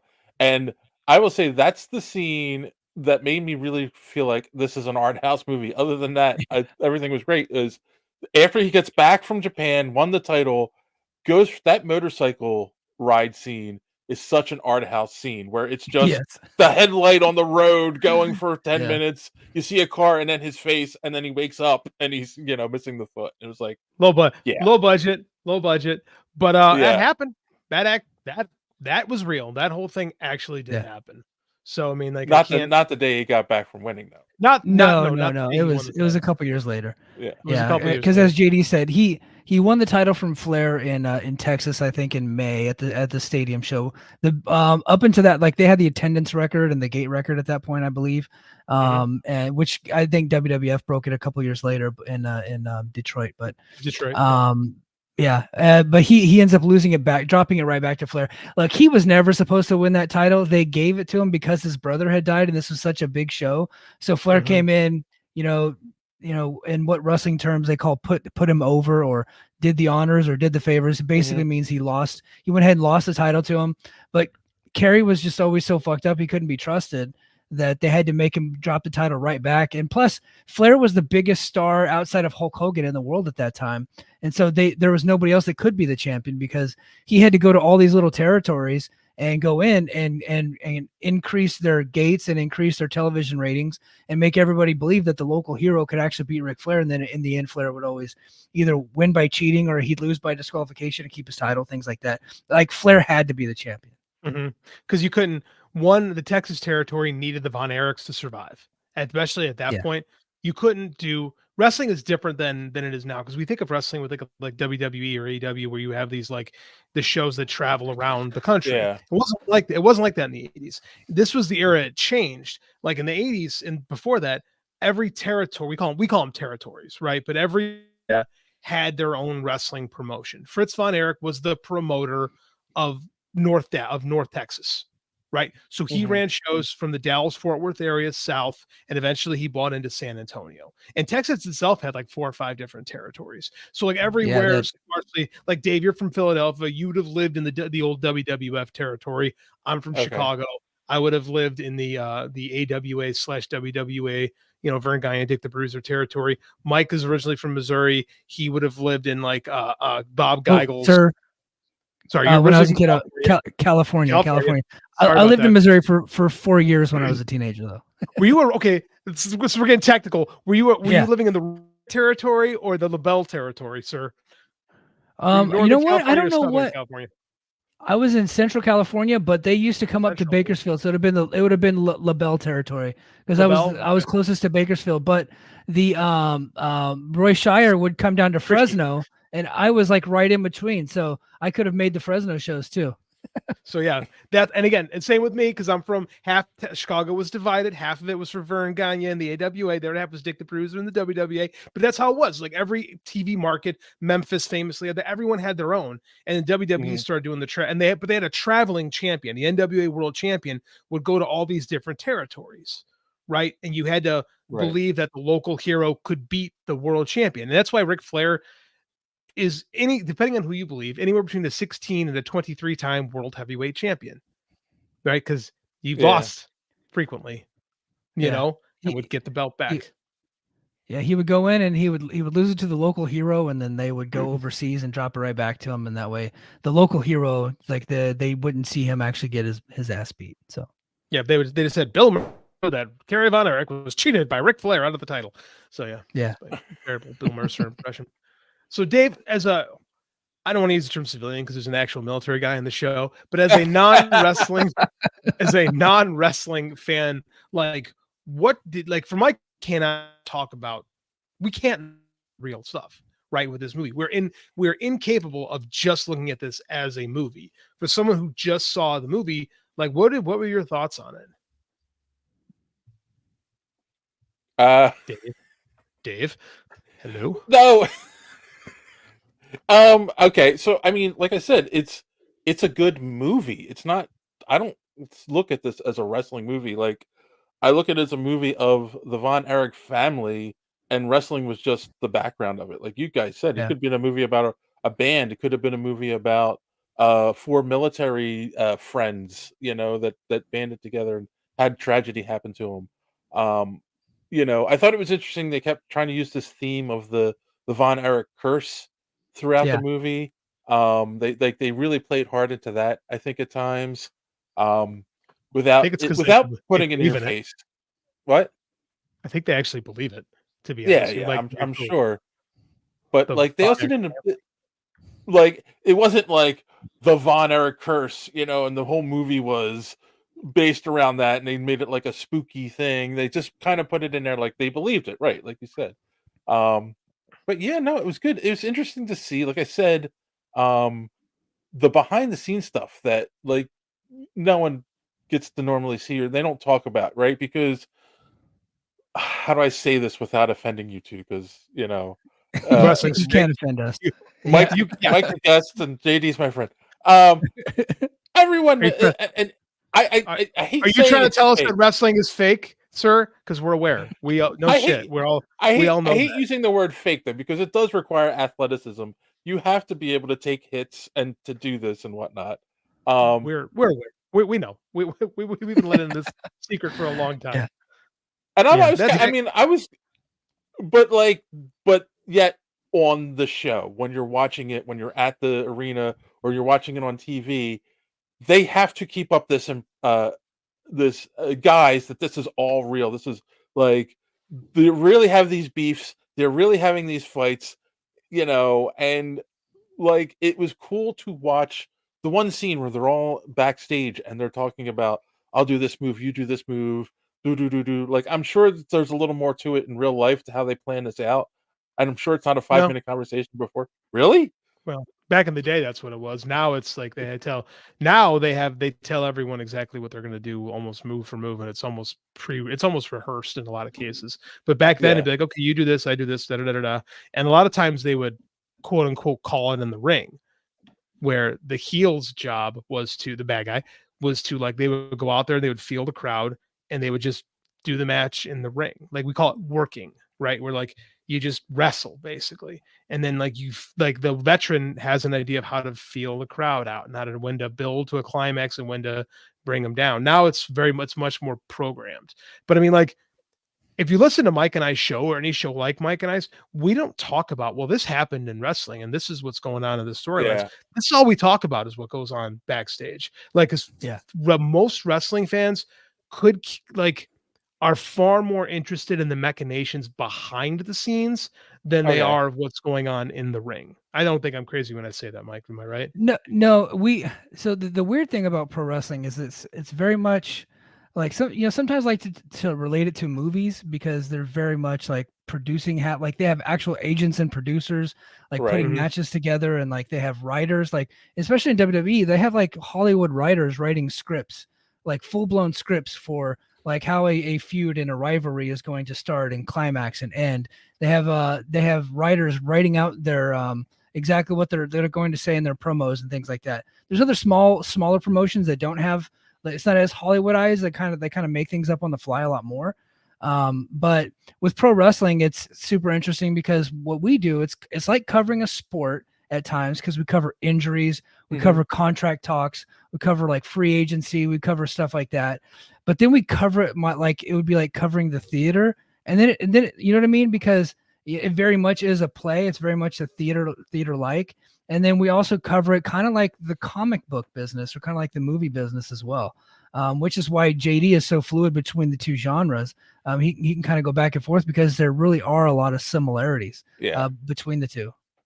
The thing that struck me is afterwards, my girlfriend turned to me and said, "Okay, like it's all fake, but like I didn't understand why like Erich still wanted the title or why like any of them are thing." And I'm like, but it's kind of like being a rock star, right? And the idea is you're trying to win over the crowd, right? Like a band who performs in front of a crowd, even if they're most musically gifted people in the world, if they have no presence and they can't get the audience involved with what they're doing, like no one cares and no one's going to promote them and build them up.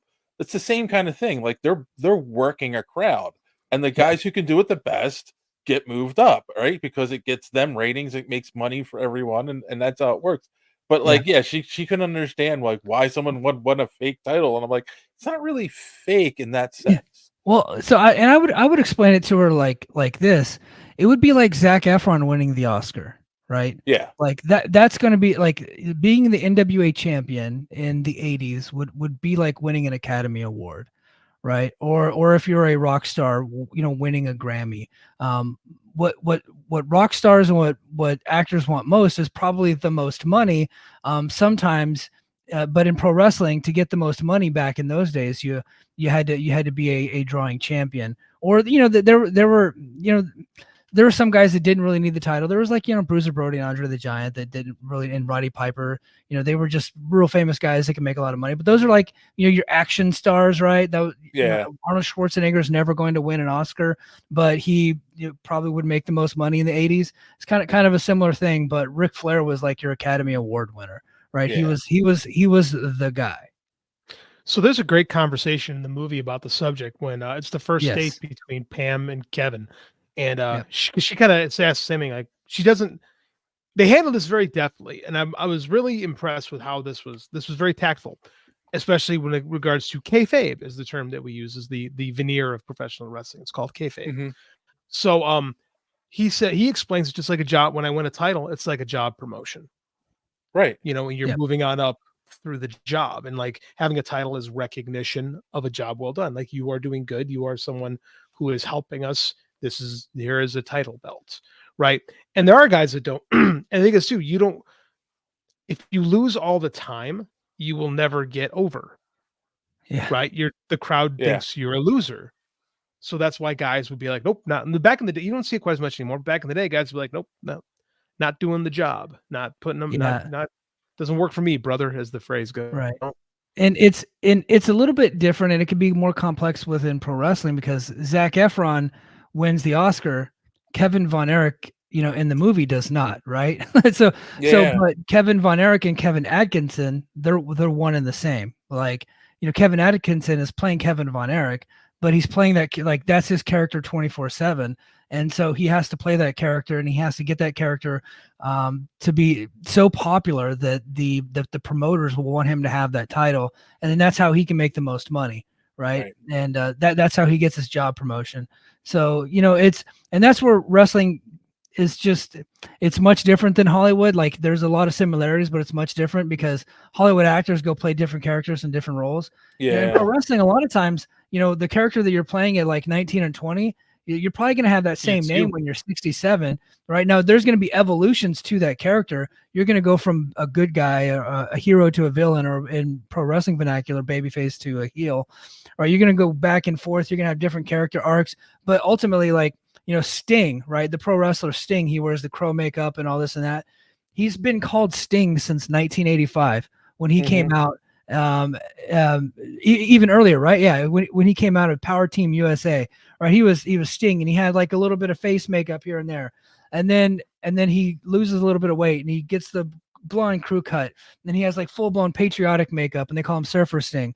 And then all of a sudden, like, Hulk Hogan, starts the NWO, and all the fans and everybody's thinking Sting's going to be a bad guy and join him. He feels like everybody turned against him, so now he paints his face white and does white squigglies like the movie Crow, the Brandon Lee character. Yeah. And then it just continues to evolve over time.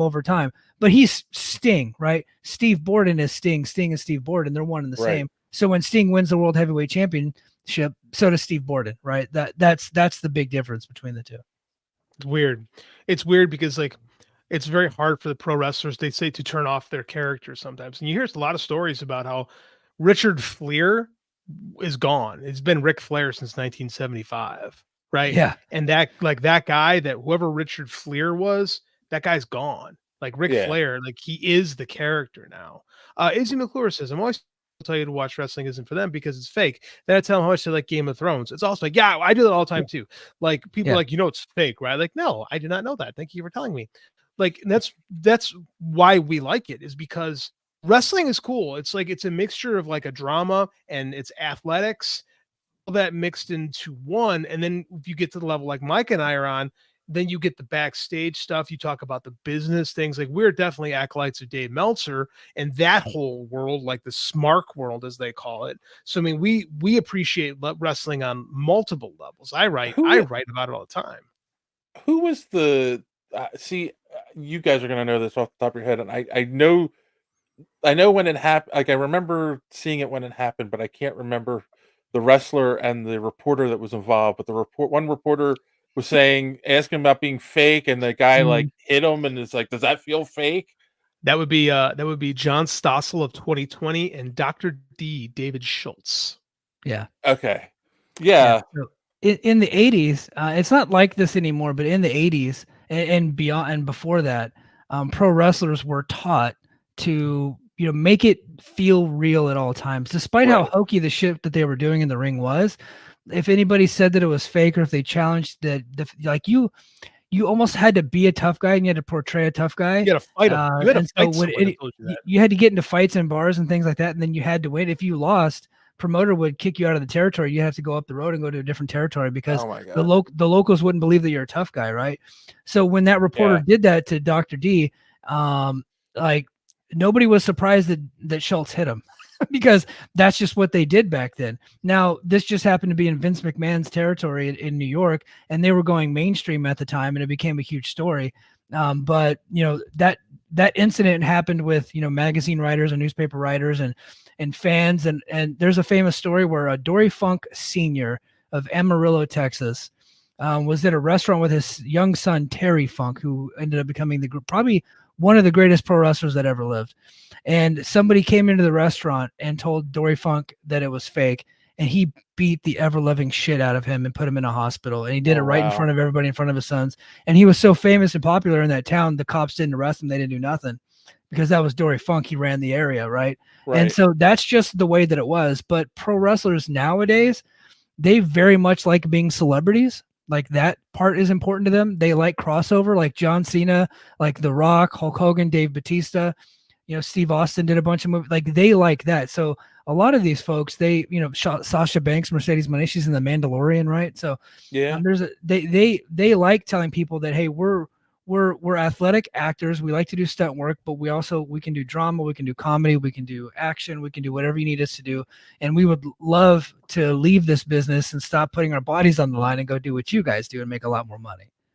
And that's The Rock will do it, whatever, as long as he's in a jungle. Yeah. But he's coming back too, so he's back actually. So that's funny you say that. No, and that's the thing too is wrestlers also like talking about, like, you see guys like Kenny Omega and Bret Hart before him will talk about the art of pro wrestling, and they talk about how what they do is artistic, and it's their expression and like how they tell stories and stuff like that. So I mean, back in the day, choreograph may be a better word to use. Like, yeah, I agree with that. They're choreographed. Like, choreographed is a perfect term for it. Like, they talk about why they do what they do or how they do it. Like, it's no different than what we do here on this show. It's no different than like when you talk to, or like when we interview a coach, hey, why'd you run that play on 3rd and 2? And I'll explain why you did. It's the same. Pro wrestling is this weird amalgamation of fiction and sports, and like there's nothing like wrestling. Yeah, it's Cuisinart. It's something. Yeah, I don't know. All right. We could really have gotten off the topic of this movie, though. But I think it's important. But I think that's a big part of it, because like the Von Erichs were in the dying days of kayfabe, right? And those boys grew up thinking what their dad did was real. They didn't get. Here's the truth. They didn't get. We call this smarten up, learning the truth. They didn't learn the truth until they started working themselves. Right. Those guys, these wrestlers from back in the day, lied to their kids. They lied to their families. And a lot of them, not all of them, but a lot of them, made them think what they do was real, right? So that you respect it. Respect for the business was important, right? So a lot of this is the problem with Fritz, is he had to put on this veneer of Eric family was. And it winds up because he didn't want anyone to know that his kids were junkies. He didn't want anyone to know that he was kind of a shitty father. Like, and then part of that was protecting the kayfabe, the same way you protect the business. It's all the same. It's this inability to let people in that forces, especially in that era, because you're lying constantly 24/7, right? And the only time you have to let go is when you're chemically altered, right? It's the only time you get to kind of let loose. And that's a big reason why a lot of these guys are dead, right? And I think we don't talk about this enough, but I think that's the reason why things have changed for that generation in particular. Drugs has always been a big problem in wrestling, but I mean, like, this necessity to keep this kayfabe alive is hard, right? And like, that's gone. Yeah. And I think that and the changes to the culture have helped. Like, do we joke about AJ Styles looking phenomenal at 47? Like, these dudes at 47 back in the 80s would look like old men. Right. And it's the hard lives that they lived. It was eating them up and spitting them out. So I mean, that's all part of the world that is the Iron Claw. Yeah. So I'm kind of curious. I think we both have said this, JD. Zac Efron is amazing in this movie, right? Oh, he's great. He should be nominated for an Oscar. I was about to say, do you think this movie and or at least some of the cast will get nominated? I think the movie, I think Zach and probably Holton McCallany for Fritz. I think that would be my guess. Yeah. I could see those. I could see Jeremy Allen White. I think he's excellent playing Carrie. Like, he's not quite, he makes Carrie his own. And I think he's very in a supporting role. I think Jeremy Allen White is really good. I think Zac Efron, I think it's the performance of his career, quite frankly. Yeah. All right. I'm gonna go ahead. Honestly, I hope it's nominated for an Oscar, because I think it deserves it. Okay, now I'm going to ask us something, or I'm going to point something out, and it's something that it's kind of stuff we avoid talking about on this show. But given the new rules for the Oscars for the best movie, does this movie even qualify? It might not, because not enough minority candidates or LGBTQ people in the movie, cast. Yeah, right? Yeah, because this was very much a movie about a white family in the 80s. This movie is a very white movie. Yeah, it's a very white movie. Well, I didn't think about that till you just said that. And that would be unfair because it's a great movie. But with 10 films to be nominated, I hope that consider it. Now, honest to God, I hope Godzilla won't get. There's talk of Godzilla getting nominated for Best Foreign Language Film, and I hope it does, because I think it is. Yeah. So I don't think it'll get the main Oscar nom, but I think it'll get foreign language nomination. There's a lot that came out this year that is very. I think Barbie will get nominated too. To be frank, like I don't think I'm talking out of school when I say. Yeah, you be JD. Don't be Frank. Boo. I think Barbie gets nominated, so I think that's going to check a lot of boxes, and I hope that It's you get 10 nominations, and it's not been a phenomenal year for movies, quite frankly. No, So it hasn't. I think it'll get nominated. And I think because it's a small movie, it'll get kind of like people like that movie got nominated. It'll be that movie. It won't win, but it'll catch a nomination. And maybe I know the cast wasn't very diverse, but maybe the people making the movie was diverse enough to get them to check all those boxes to be able to get nominated. Hope so. Kassan doesn't think anyone cares about the Oscars anymore. I think some people still do. I think people care. I don't think it's as big as it was, but I think the industry still cares because they still use that.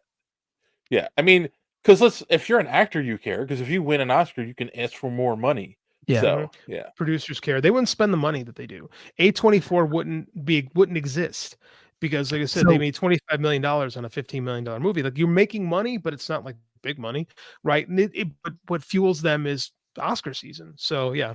And this is when I was a kid, if something had Oscar nominated on the title at the video store, like I would actually pay extra attention to see if that'd be a movie that I would like. It was either Oscar nominated or Academy Award winner or 2 thumbs up by Siskel and Ebert. Then I was going to give it a shot. I do think my opinion on the Oscars is since after they begrudgingly gave the Oscar to the Lord of the Rings Return of the King to kind of like for all of the movies, because they kept snubbing them. I think after that they stopped trying to give it to popular movies at all. Yeah, they did. There's a lot to that. Yeah, you don't. The last few have been kind of outside the box, right? So I'm thinking that I don't know. I honestly think it's probably going to be Barbie this year. I think that's probably where it'll be Barbie and Oppenheimer will be up there too. But I have a hunch that that's kind of where the wind is blowing. I was thinking probably Barbie because it's very much a man-hater movie, and I think the Academy will like that. and Killers of the Flower Moon, I think will get a lot of nods just because it's Scorsese. Even though I was bored to tears by it. I think Rebel Moon wins all of the Oscars. Rebel Moon, get the fuck out of here.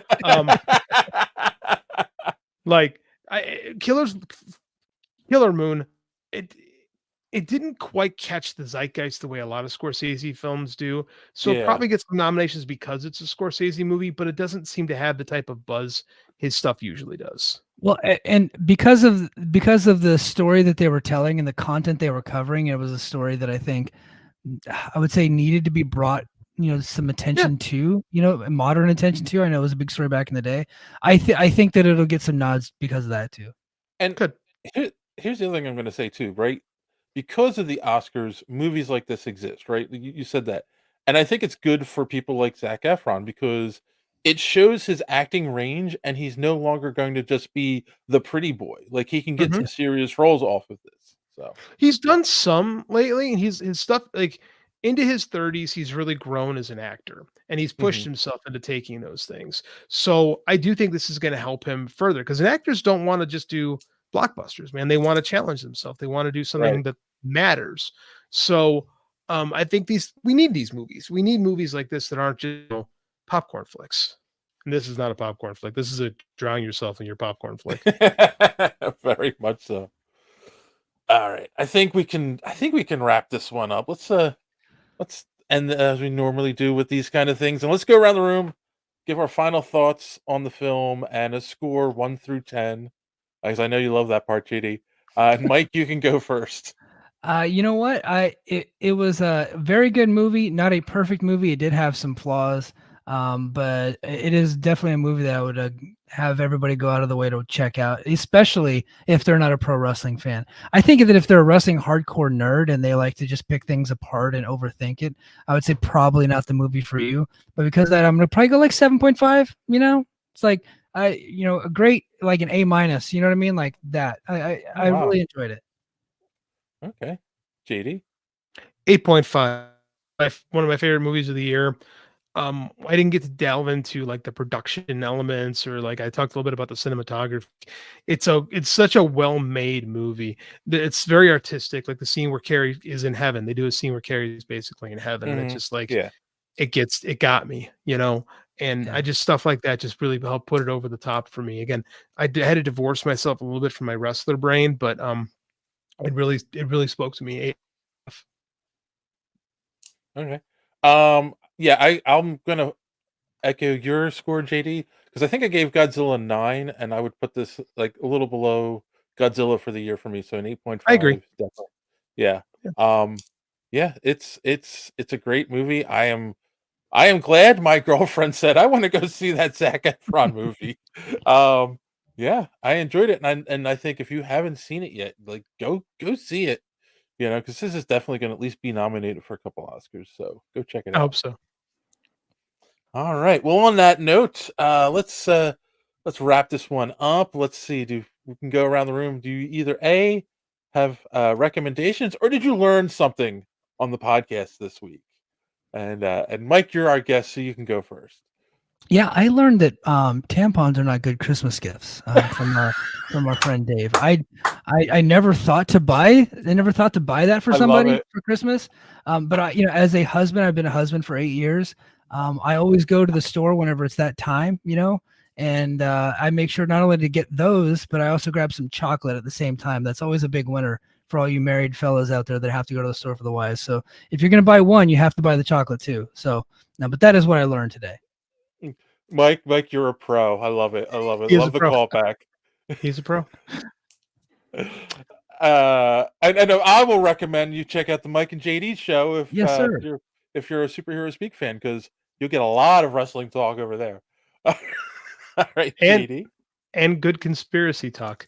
Yes. I will echo Mike's sentiments. My wife prefer I not buy her those feminine hygiene things. She would rather take care of that herself, and I respect her boundaries and will allow her to do such things. So, but I also learned I made the assumption that wouldn't be a good gift for anybody. That was confirmed on this show. So usually I don't learn shit, but this week I picked something up. Recommendations. I will also recommend that you check out the Mike and JD show. Mike and I have a really good time with this every week.